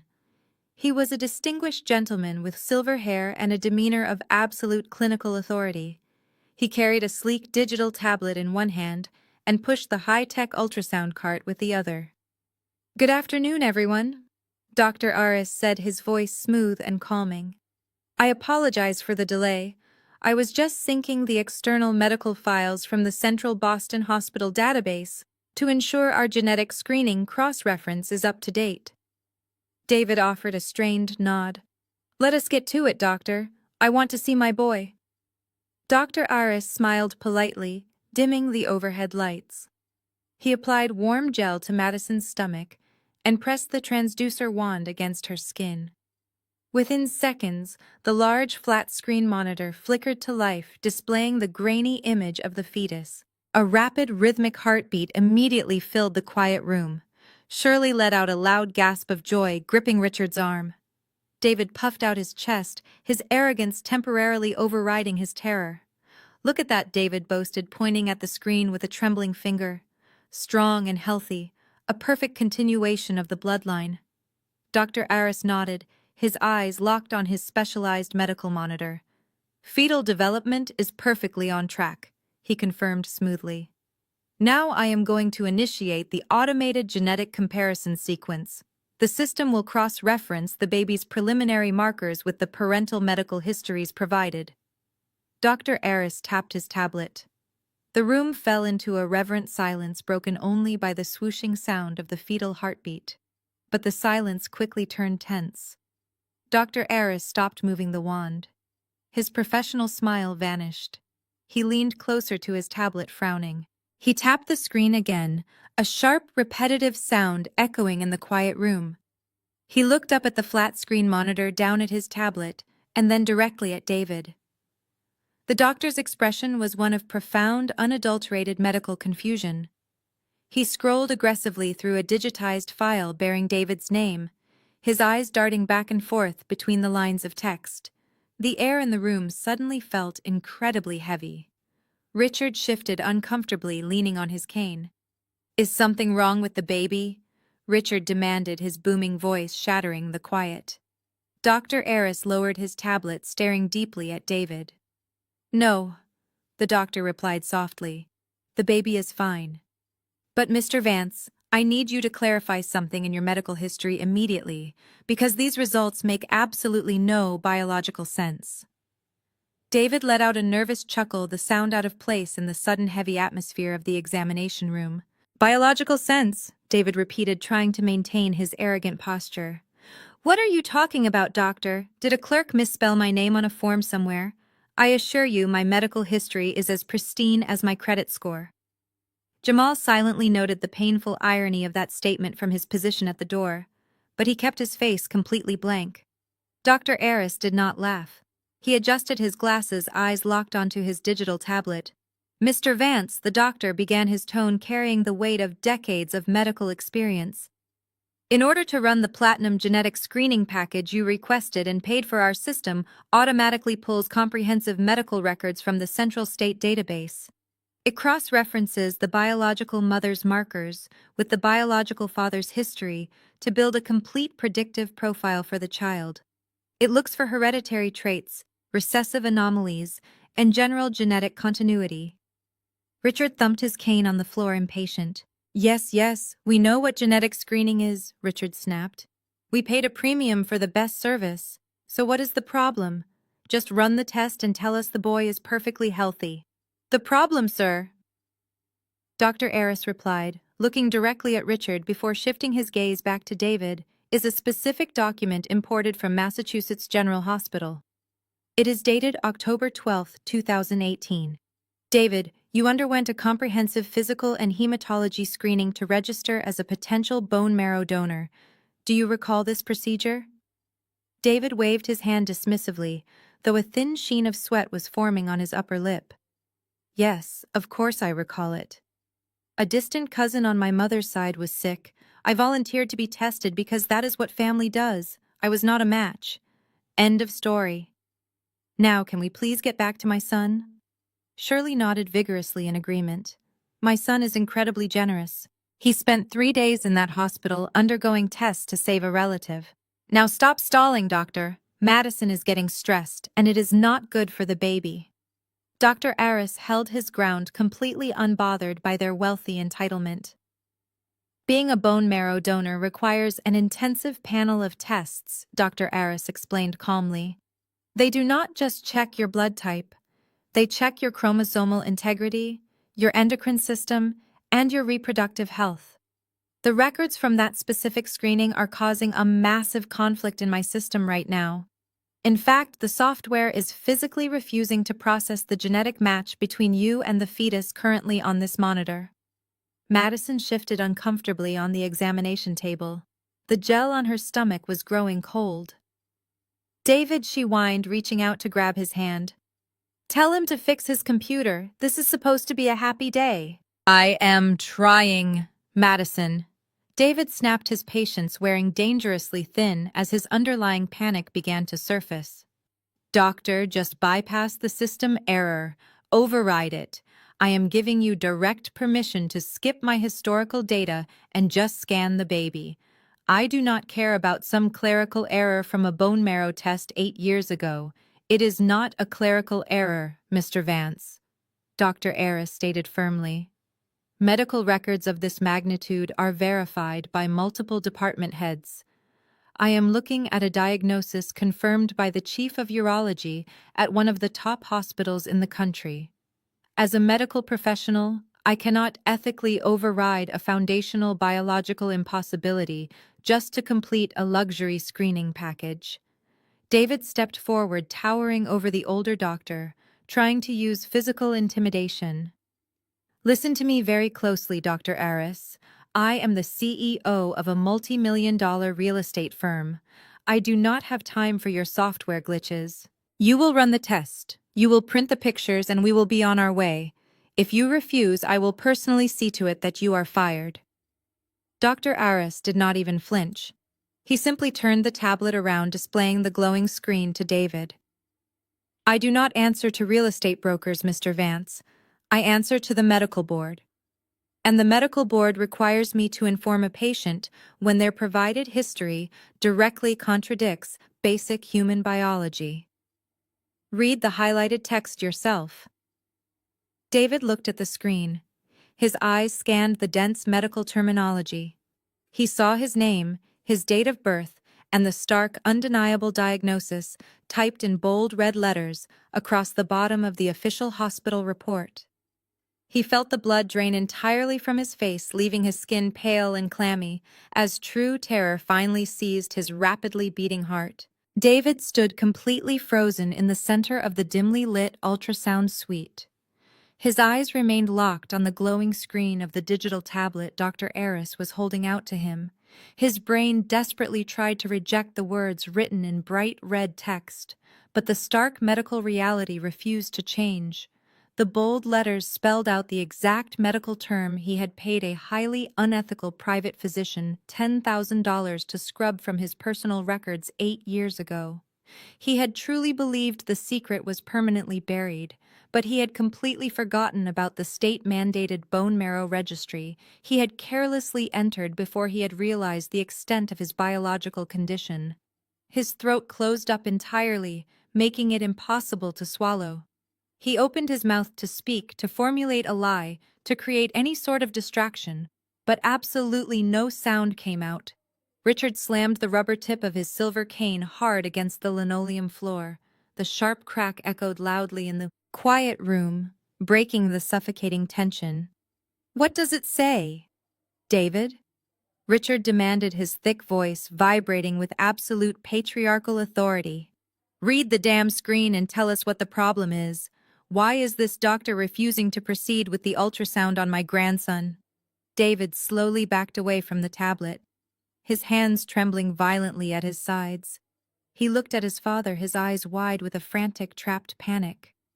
"I do not know," David stammered, his voice thin and incredibly weak. "It is a mistake. It has to be a clerical error from another patient. Just ignore it." Dr. Aris did not ignore it. He pulled the digital tablet back and looked directly at the family gathered around the examination table, His expression held no judgment, only the cold, hard precision of medical science. "It is not a mistake from another patient," Dr. Aris stated clearly. "The social security number, the date of birth, and the fingerprint biometric scan taken at Massachusetts General Hospital all confirm this file belongs exclusively to David Vance. Since Mr. Vance is unwilling to disclose the contents of his own medical history, and since this directly impacts the prenatal care and genetic mapping of the fetus, I am obligated to inform the mother." Madison sat up slightly on the examination table, clutching the edges of the thin paper blanket. Her perfectly manicured nails dug fiercely into the crinkly material. "Inform me of what?" Madison asked, her voice trembling with sudden genuine fear. "What is wrong with him?" Dr. Aris looked directly at David, holding his gaze to ensure there was absolutely no misunderstanding. Then he delivered the ultimate fatal blow with perfect clinical detachment. "David, you were diagnosed with permanent, non-obstructive azoospermia," Dr. Aris said cleanly and professionally. "The comprehensive biopsy results confirm that you have a 0% sperm count. Your body does not produce the necessary reproductive cells because this condition is severe and irreversible. It is medically and biologically impossible for you to be the biological father of the child currently on this monitor." Dead silence crashed down upon the room. It was absolute and terrifying. The only sound left in the entire suite was the rapid, rhythmic swoosh, swoosh, swoosh of the fetal heartbeat playing through the high-end speakers, a heartbeat belonging to a child created by an entirely different man. The sound echoed off the pale blue walls, mocking the carefully constructed empire of lies David had maintained for nearly a decade. Madison stopped breathing entirely. Her mouth fell open in a silent scream of disbelief. She looked down at her swollen stomach and then slowly raised her eyes to look at the man who had just bought her a $5 million mansion based on a massive biological lie. Shirley stood completely motionless next to the examination bed, her hand frozen halfway in the air where she had been reaching out to pat Madison on the shoulder. Her face was a mask of pure, unadulterated shock. The proud matriarch who had spent the last hour aggressively boasting about her flawless family genetics looked as though she had just been physically struck by a massive, unseen force. Richard stared at his son, his heavy brow furrowing deeply as his brain struggled to process the devastating information. The legacy he obsessed over, the bloodline, he worshipped the heir he had been promised. It was all evaporating into thin air. David took another step backward until his shoulder blades hit the heavy medical supply cabinet. He looked like a ghost. His entire world, the money, the power, the prestige, the family loyalty was instantly gone. Jamal watched silently from the doorway, witnessing the complete and total destruction of the most arrogant man he had ever known today. The deafening silence that had paralyzed the room was suddenly and violently shattered. Shirley let out a sound that was half gasp and half primal scream. She pushed herself away from the examination table, her perfectly manicured hands balled into tight fists. She took 2 aggressive steps toward Dr. Aris, her face twisting into a mask of pure, unadulterated rage. "You are a liar!" she shrieked, her voice echoing shrilly off the pale blue walls of the clinic suite. "You are an absolute quack! How dare you stand there and insult my son with this ridiculous fabricated garbage? Do you know who we are? Do you know how much money we pay this clinic for basic competence?" Dr. Aris took a measured step back, instinctively protecting his digital tablet, but he did not look intimidated. He looked at Shirley with the calm, detached patience of a professional who was used to dealing with the extreme emotional outbursts of the wealthy. "Ma'am, please lower your voice," Dr. Aris said evenly. "I understand this is highly distressing news, but I assure you this is a verified medical document from one of the most prestigious hospitals in the country. Science is not a matter of opinion." "Science?" Shirley spat, her eyes wild with furious denial. "Let me tell you about science, you incompetent fool. My son is perfectly healthy. He already has children. He has twins, Leo and Mia. They are 7 years old. They live right here in Boston with his bitter ex-wife. We have his bloodline walking around right now. They carry the Vance name. So do not tell me my son is sterile when he has already produced two beautiful heirs. Your machine is broken. Your database is corrupted. Fix it immediately before I call my lawyers and have your medical license permanently revoked. Dr. Eris looked genuinely baffled. He adjusted his silver-framed glasses and looked down at his digital tablet again. He tapped the screen, navigating through the intricate web of David's medical history, searching for any possible discrepancy or secondary file. He cross-referenced the dates, the lab results, and the biopsy notes. When he looked back up, his expression was one of absolute certainty mixed with deep professional concern. Mrs. Vance, Dr. Eris said, his voice dropping into a solemn register. I am looking at a comprehensive testicular biopsy performed 8 years ago. This was not a simple low sperm count issue. This was a diagnosis of permanent non-obstructive azoospermia. Your son's body literally lacks the cellular architecture to produce sperm. It is a 0% biological probability. Richard stepped forward, his heavy silver-tipped cane striking the floor. He pointed a thick, trembling finger at the doctor. Are you calling my son a liar? Richard bellowed, the veins in his neck bulging dangerously. Are you telling me the twins I have spent the last 7 years buying gifts for the children who carry my last name do not belong to my son? Dr. Eris met Richard's furious gaze without blinking. I am telling you, sir, that based on these unalterable biological facts, it is scientifically impossible for David to have fathered those twins naturally. If he claims they are his biological children, then I strongly suggest you order a paternity test immediately. Because either this state-mandated medical file is a complete fabrication engineered by the chief of urology, or someone in this room has been lying to you for a very long time. Madison, still sitting on the examination table, let out a hysterical sob. She wrapped her arms around her stomach, rocking back and forth. You told me you wanted a big family.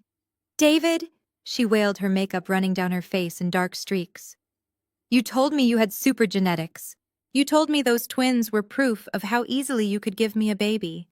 Who is the father of this child? What did you do to me? David remained pressed against the medical supply cabinet. His breathing was shallow and rapid. He looked at his mother, whose face was flushed with frantic denial. He looked at his father, whose eyes burned with a terrifying, demanding fury. And he looked at Madison, the young mistress, who was currently realizing her golden ticket was actually a bankrupt sterile fraud. David opened his mouth desperately, trying to construct a narrative, any narrative that could save him. He wanted to blame me. He wanted to scream that Rebecca hacked the database. But the words died in his throat. The sheer weight of the medical truth had crushed his ability to lie completely to his entire family today. The tension in the room reached an absolute boiling point. Shirley grabbed David by the shoulders and shook him violently. Say something, she screamed, her voice breaking under the immense pressure of the collapsing reality. Defend yourself. Tell this horrible man that he is ruining the best day of our lives with his lies. Look at Madison. She is carrying your son. You are a Vance. Vances do not have genetic failures. Tell him right now before I lose my mind. David finally raised his head. His eyes were completely bloodshot, and a single tear of pure humiliation rolled down his cheek. He looked directly at his mother and opened his mouth, but all that came out was a pathetic, broken gasp. The illusion he had spent his entire adult life building was completely gone. He had no money, no legacy, and absolutely no defense left to offer his demanding parents. The genetic truth was a wall he simply could not climb over or buy his way out of. Shirley turned her frantic gaze back to the doctor, shaking her head. You are completely wrong. But David just stared at the floor, his silence confirming everything. Jamal pushed himself off the heavy wooden doorframe easily. His heavy boots thumped against the linoleum floor, a slow and deliberate sound that drew the attention of every single person in the room. He walked right past Richard and Shirley, stepping directly into the center of the sterile medical suite. The time for silent observation was officially over. Jamal reached into the inner breast pocket of his custom-tailored suit jacket. He did not pull out a weapon, but the object he produced was just as lethal to David's survival. He pulled out his smartphone, the screen brightly illuminated. "You are looking for someone to blame," surely, Jamal said, his deep voice slicing through the heavy, panicked atmosphere like a freshly sharpened blade. "You are desperately trying to call the doctor a liar because your fragile worldview cannot handle the reality standing right in front of you. But the doctor is not lying. I know exactly why David is sterile. And I know exactly where the twins came from." Richard turned his massive frame toward his son-in-law. "What do you know about this, Jamal?" Richard growled, his face still flushed, a very dangerous shade of purple rage. "You are just a contractor," Richard sneered. "Stay out of family business." "This stopped being family business the second your son forged my signature on a federal commercial loan this morning," Jamal fired back, his tone absolutely freezing. Richard blinked, completely caught off guard by the sheer disrespect and the sudden criminal accusation. But Jamal did not give the older man a single second to process the federal fraud revelation. He held his smartphone up high so the glowing screen was visible to everyone in the room, specifically pointing it directly toward David's intensely pale and violently sweating face immediately. "Before Rebecca boarded her flight to London, she sent me the complete unredacted divorce settlement," Jamal announced, his voice echoing off the pale blue walls with absolute unshakable authority. "She sent me the exact document David enthusiastically signed in the courthouse lobby just a few hours ago. You know, the thick black folder he was too busy texting his mistress to actually read." David let out a pathetic, suffocating gasp. He lunged forward, reaching out with trembling hands to snatch the phone away. "Give me that device," David pleaded, his voice cracking violently. "You have absolutely no legal right whatsoever." Jamal easily sidestepped the pathetic attempt. He shoved David hard in the chest with his free hand, sending the bankrupt broker stumbling backward into the medical supply cabinet again. "Do not touch me, you miserable fraud," Jamal warned, his eyes burning with years of suppressed rage. "You lost the right to privacy when you tried to set me up for 20 years in federal prison. Now stand there and listen to the truth you have been hiding from your parents for 8 years. Jamal looked down at his glowing screen. He swiped to the very last page of the document. He cleared his throat and began to read aloud.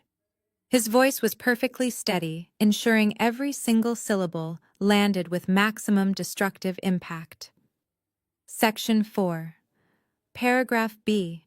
Full medical disclosure regarding the minor children, Leo and Mia, Vance. Jamal read clearly. The husband, David Vance, legally acknowledges that due to his diagnosed total and permanent infertility, both children were conceived via an anonymous sperm donor secured through the Boston Fertility Institute.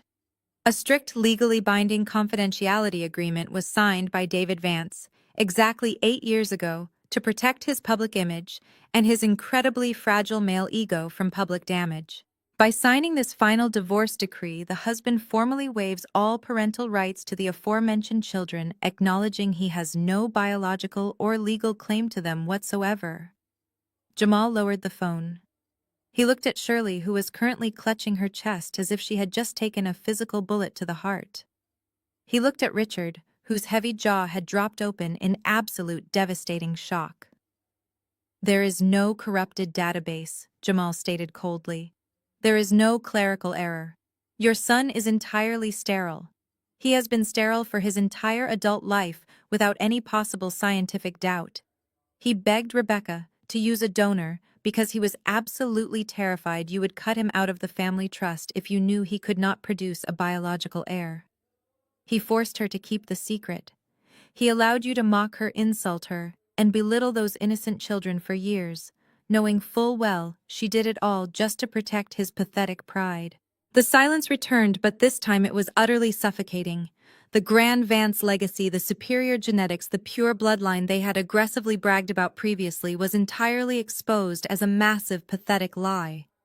Jamal lowered the phone, his eyes locked on David. David stood frozen, his back pressed against the medical supply cabinet. His face was devoid of color. The suffocating silence stretched until Richard finally found his voice. The older man took a heavy step forward, his silver-tipped cane shaking violently in his grip. You made me believe I had a legacy. Richard roared, his face contorted in sheer agony. You let me celebrate those twins as my own flesh and blood. You sat at my dinner table every single Sunday and let me toast to the Vance name, knowing damn well you were a biological dead end. You lied to my face for 8 years just to keep your hands on my money. David opened his mouth, trying to formulate a defense, but his voice was completely gone. He could only offer a pathetic, trembling shake of his head.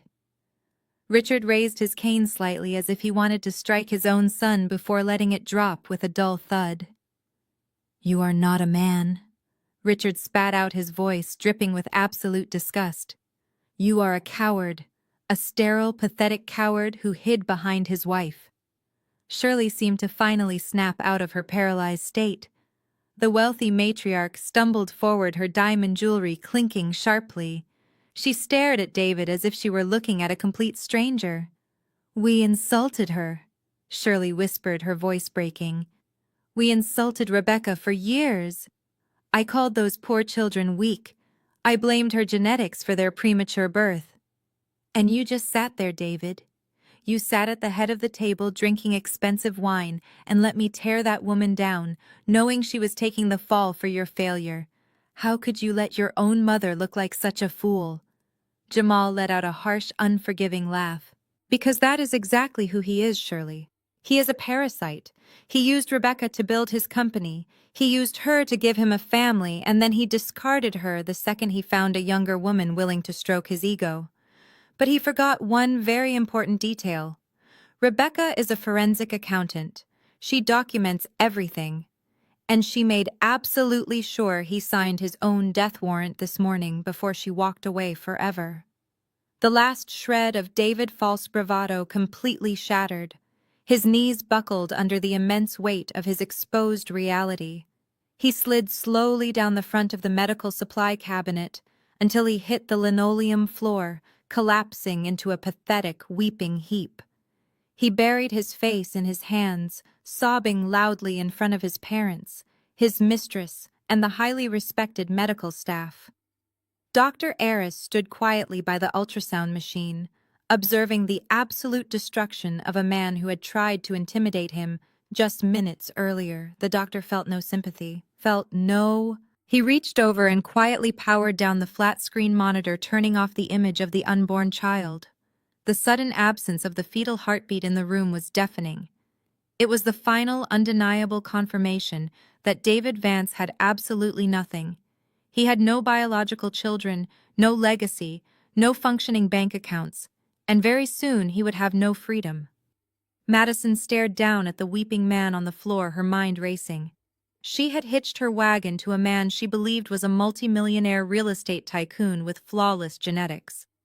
Now Madison realized she was legally tied to a broke, infertile fraud who was currently under federal investigation for forging a $2 million commercial loan. She slid off the examination table, her designer maternity gown suddenly feeling like a prison uniform. I am leaving, Madison announced, her voice shrill and frantic. I am calling my lawyer. I want nothing to do with you, David. You lied to me. You promised me a trust fund for my baby. You promised me the world. You are completely useless. She grabbed her expensive handbag and pushed past Shirley, practically sprinting toward the heavy wooden door. But Jamal stepped directly into her path, blocking her exit with his broad shoulders.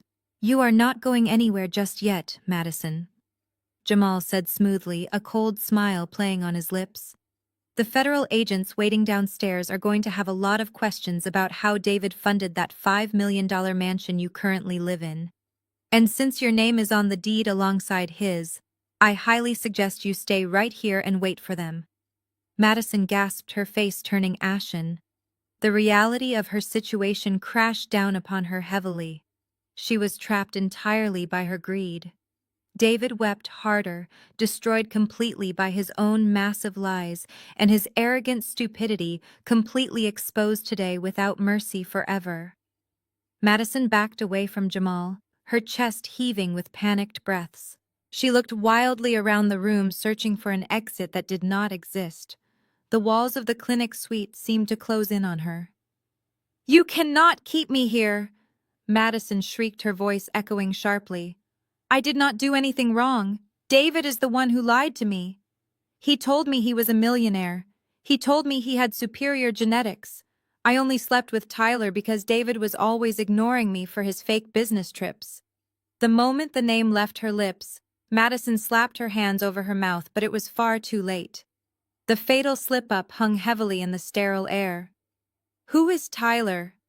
Richard managed to choke out his face, turning a dangerous shade of gray. Madison trembled violently, her wide eyes darting toward the door. He is my personal trainer, she whispered hysterically, unable to stop the truth from spilling out under the intense pressure.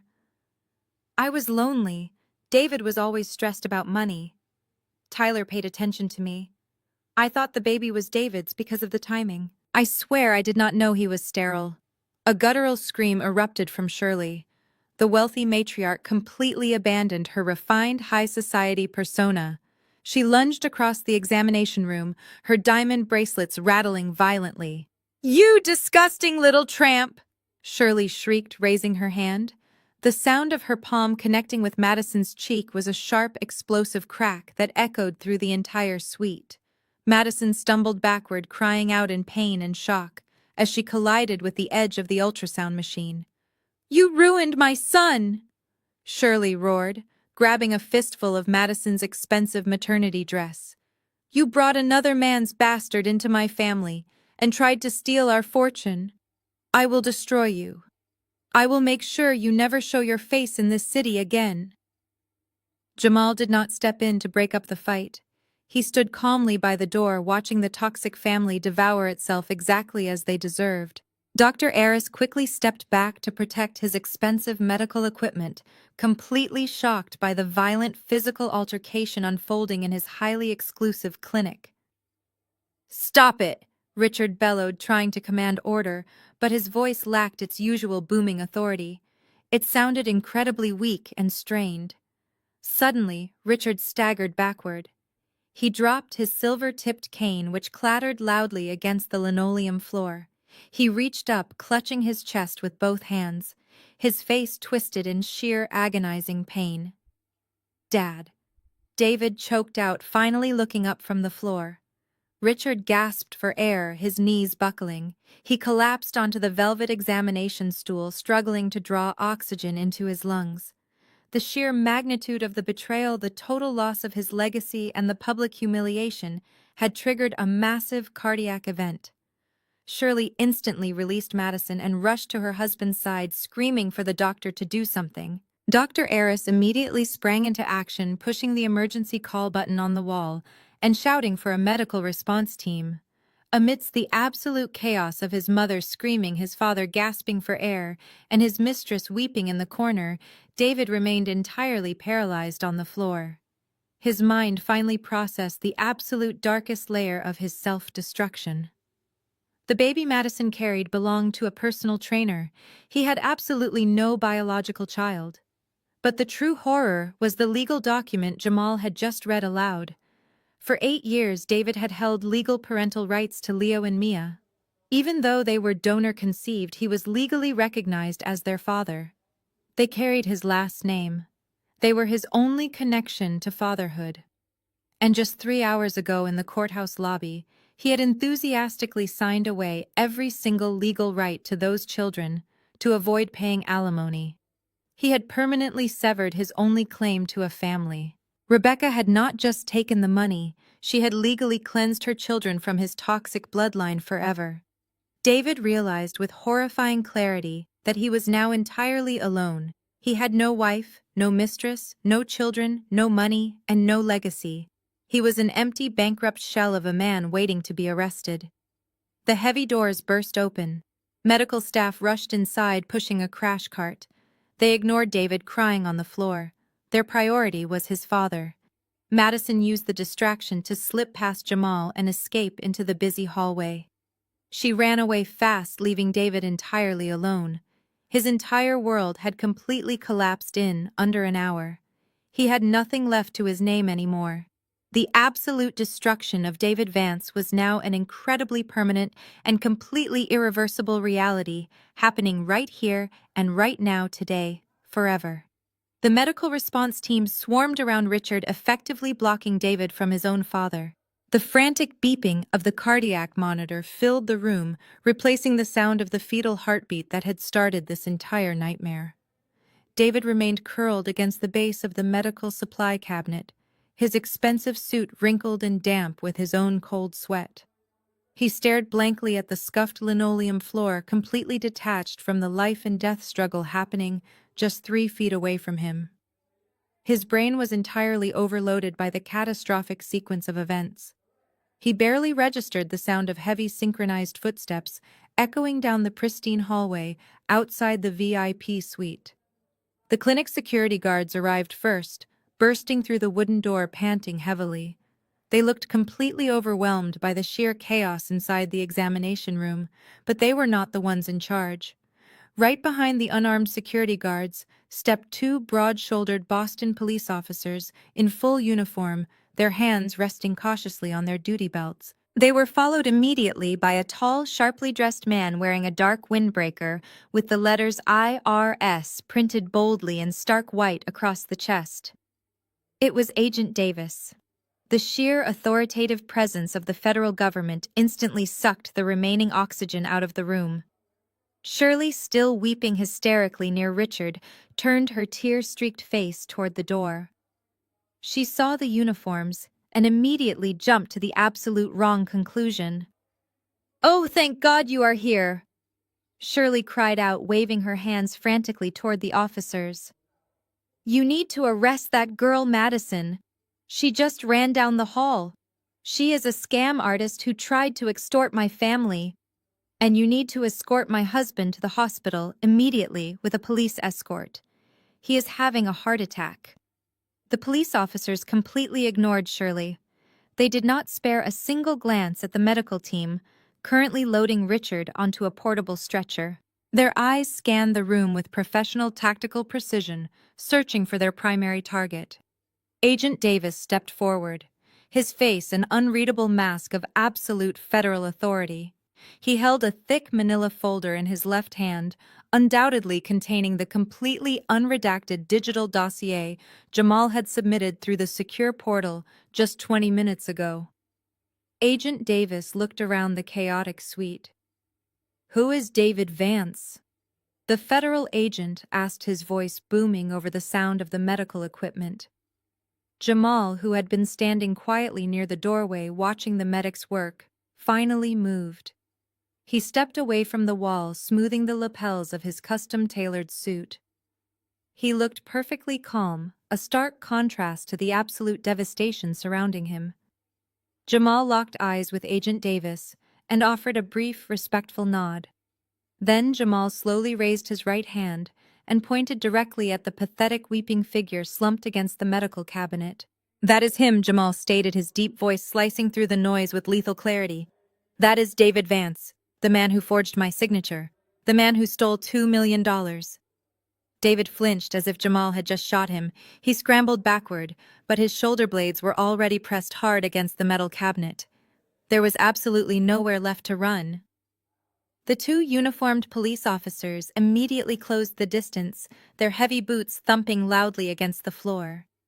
"Stand up, Mr. Vance," the taller officer commanded, reaching down to grab David by the bicep.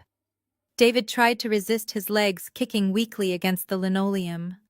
"No," David whimpered, his voice cracking violently. "You have the wrong man. I am the CEO. I did not forge anything. It was him." He pointed a trembling finger wildly at Jamal. "He is a contractor. He messed up the permits. It was my ex-wife. Rebecca set me up. She hacked the bank accounts. I am entirely innocent. You cannot do this to me." Agent Davis stepped closer, looking down at David with an expression of pure, unadulterated disgust. "Save it for the federal judge." "Mr. Vance," Agent Davis said coldly. "We have the IP logs. We have the metadata from your home router. We have the routing numbers showing the exact moment you funneled $2 million of fraudulent commercial loans into a shell account to purchase a private residence. You left a digital paper trail a mile wide. The officer hauled David aggressively to his feet. David let out a sharp cry of pain as his arms were wrenched forcefully behind his back. The unmistakable, terrifying sound of metal ratchets clicking echoed in the room as the heavy steel handcuffs were locked tightly around his wrists. Shirley stopped screaming about Madison, watching in sheer paralyzed horror as the officers secured her golden child. David, she gasped, stepping away from Richard, who was currently receiving oxygen through a plastic mask on the stretcher. You cannot arrest my son. He is the CEO of a highly successful real estate brokerage. You are making a massive mistake. Agent Davis stepped directly into Shirley's line of sight, completely blocking her view of her sobbing son. Ma'am, I highly recommend you step back and let federal officers do their job. Agent Davis warned, his voice devoid of any sympathy. Your son is not a successful executive. In fact, as of 9 o'clock this morning, your son is mathematically one of the poorest men in Massachusetts. David weakly lifted his heavy head. The cold steel of the handcuffs dug painfully into his wrists. What are you talking about? David choked out a fresh wave of panic, momentarily overriding his despair over his exposed sterility. I have millions in liquid assets. My brokerage holds premium properties across the entire city. My company is an absolute financial goldmine. Agent Davis let out a harsh, humorless laugh.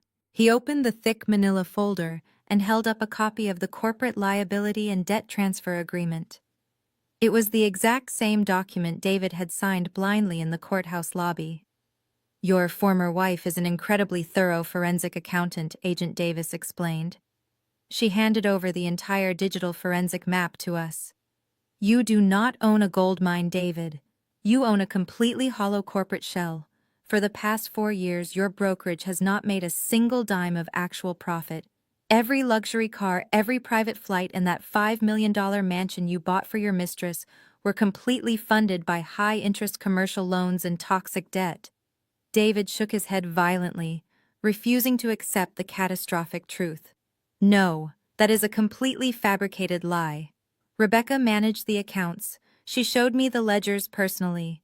We had $8 million in the primary corporate trust just yesterday. You are completely wrong. Yes, you did, Agent Davis confirmed smoothly. But that trust was legally tethered to a secondary holding company, a holding company solely owned by Rebecca. When you eagerly signed this divorce agreement this morning, you demanded full ownership of the real estate brokerage, entirely waiving your right to her holding company. You thought you were taking the entire empire and leaving her with absolutely nothing. But what you actually did was permanently sever the only asset that held any real cash. Rebecca legally walked away with the $8 million. You enthusiastically signed a legally binding document assuming 100% of the $12 million in hidden toxic debt. You are completely and utterly bankrupt. The words hit David harder than a physical blow. $12 million. The staggering number echoed endlessly in his empty mind. He had signed the paper simply to avoid paying alimony. He had signed it because he wanted to brag to his demanding parents about how easily he had defeated a forensic accountant. He had walked right into a completely legal, flawlessly executed financial slaughterhouse. And that brings us to the criminal charges. Agent Davis continued, dropping the heavy document back into the manila folder. Because your corporate accounts were secretly drowning in debt, you needed fast liquid cash to close on the mansion for your mistress. So you deliberately bypassed the corporate financial safeguards. You utilized a joint commercial venture you shared with your brother-in-law, forged his signature on federal loan documents, and illegally funneled $2 million into a personal shell account. That constitutes federal wire fraud, bank fraud, and severe tax evasion. David looked wildly toward the door. Jamal stood there, his posture perfectly relaxed, his hands resting casually in his tailored pockets. Jamal looked back at David with an expression of absolute freezing triumph. You thought I was just a dumb contractor, David, Jamal said, his deep voice resonating through the sterile room. You thought you could use me as your personal fall guy. But Rebecca made sure I had all the digital ammunition I needed to put you exactly where you belong. Enjoy federal prison. I hear they do not care much about superior genetics in there. David crumpled toward the floor, his legs giving out beneath him. The officers had to practically drag him back to his feet. He was a broken man. In a single morning, his ex-wife destroyed his fake fortune, trapped him in $12 million of inescapable debt, exposed his lifelong biological lie to his family, and handed the federal government the exact evidence needed to lock him in a steel cage for decades. "Take him away immediately," Agent Davis ordered firmly. As the heavy wooden doors of the clinic suite swung shut behind the federal agents dragging my bankrupt ex-husband away, the wheels of my British Airways flight smoothly touched down on the tarmac at Heathrow Airport. The skies over London were a crisp, brilliant blue, a perfect reflection of the absolute clarity I felt in my soul. I sat comfortably in my plush first-class seat, listening to the gentle hum of the jet engines as the massive aircraft taxied toward the luxury international terminal. I took a slow, deep breath, savoring the rich scent of the complimentary espresso the flight attendant had just handed me. I reached into my designer leather tote bag and pulled out my smartphone. It was finally time to check the damage. I swiped down on the screen and turned off airplane mode. Instantly, the device erupted. It vibrated violently in my hand for nearly 2 full minutes as a massive backlog of digital panic flooded my secure inbox. There were dozens of missed calls, hundreds of frantic text messages, and a completely full voicemail box. I ignored the texts from random Boston numbers and tapped directly into my voicemail interface. I pressed play on the very first message. The audio quality was slightly muffled by the undeniable sound of a moving vehicle, likely the back of a police cruiser. Rebecca David sobbed. His voice was completely unrecognizable. The arrogant, booming tone of the self-proclaimed real estate titan was entirely gone, replaced by the pathetic, high-pitched whine of a terrified child. "Rebecca, please pick up the phone. They are taking me to federal holding." Agent Davis explained the holding company. "You trapped me. You gave me $12 million in debt. I have absolutely nothing left. My credit cards are dead." Madison ran away. And the doctor, Rebecca. The doctor told my parents everything. He told them I am sterile. He told them about the donor. My father had a heart attack right in the clinic suite. "Please, you have to call my lawyers. You have to tell them it was a misunderstanding. I will do whatever you want. I will give you the house back. Just make the federal agents stop. Please, Rebecca, I am begging you. Do not leave me like this." I listened to his desperate, pathetic weeping for another 10 seconds before I calmly pressed the delete button. He had nothing to offer me, not even an apology. I moved to the second voicemail. This one was from a number I recognized instantly. Shirley. I tapped play. "Rebecca." My mother-in-law gasped. The background noise sounded like the chaotic waiting area of a hospital emergency room. She was hyperventilating, her words tumbling out in a frantic, broken rush. "Rebecca, please answer me. I am so incredibly sorry. I was wrong about everything. David is under federal arrest, and my husband is in emergency cardiac surgery. David lied to us for 8 years. He is completely sterile.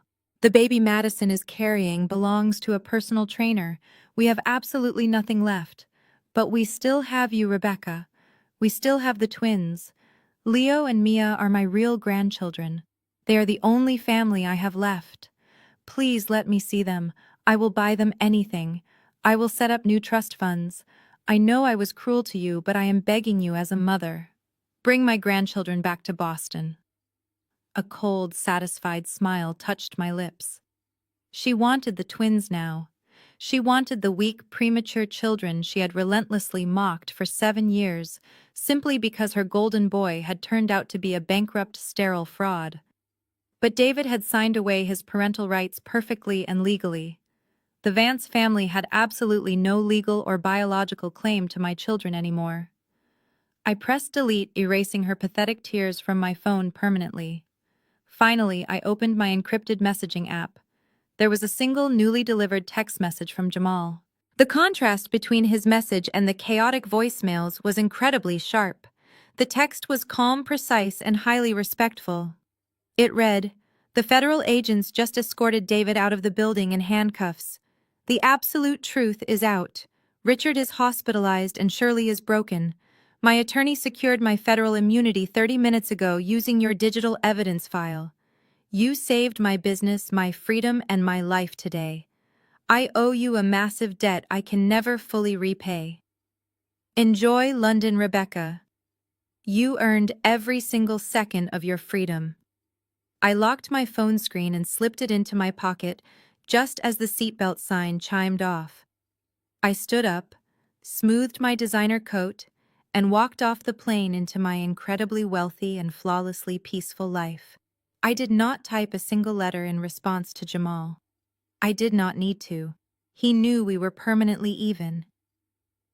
Instead, I pulled my phone back out of my designer coat pocket as I walked down the plush-carpeted jet bridge. I accessed the main settings menu and systematically blocked every single phone number associated with my former husband, his arrogant parents, his hysterical sister, and his panicked mistress.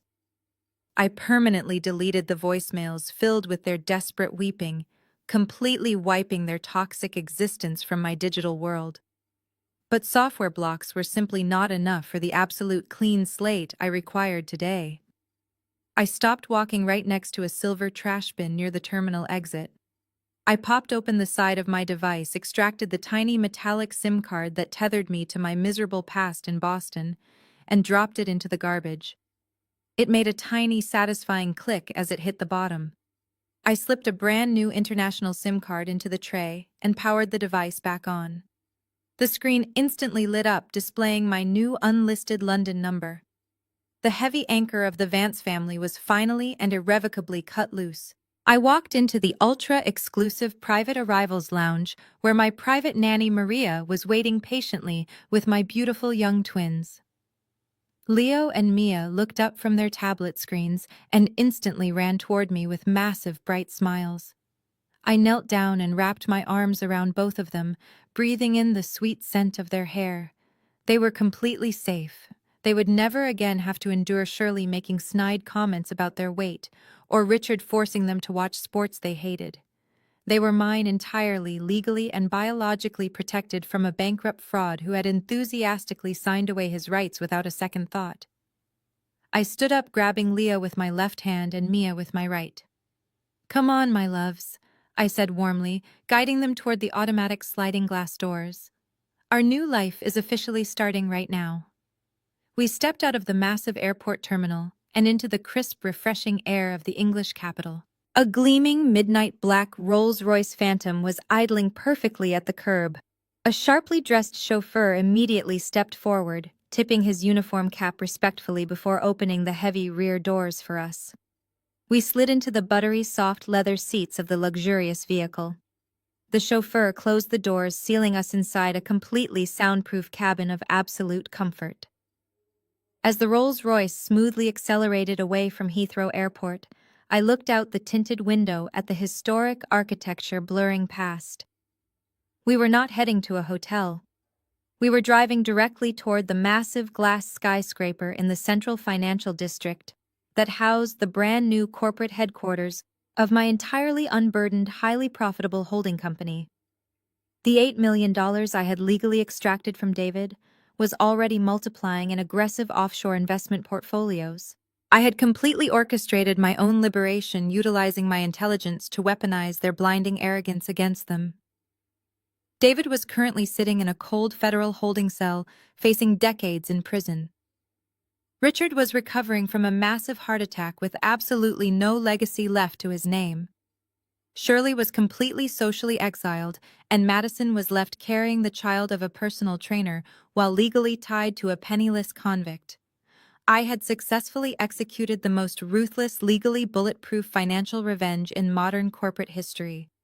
I leaned back against the plush headrest and closed my eyes, smiling. I had finally won the war they started. The peace I felt at this moment was absolutely indescribable. The karma they received was flawlessly designed and brutally delivered. Now I want to turn this over to you, the listeners. Have you ever had to deal with a deeply toxic, narcissistic family that constantly pushed you past your absolute breaking point? Have you ever sat silently at a dinner table swallowing their passive-aggressive insults while secretly planning your ultimate exit strategy? Did you finally get the sweet revenge you deserved, or are you currently gathering the evidence you need to break free from their control? Tell me your most shocking stories about terrible family members, ungrateful former partners, and the brilliant ways you managed to serve them their own terrible karma. Drop your experiences down in the comment section below right now. I read every single one of your stories, and the absolute best ones might just get featured in our next massive revenge compilation video. If you enjoyed this ruthless tale of financial justice and ultimate karma, make sure you hit that like button, subscribe to the channel, and turn on the notification bell so you never miss another amazing story.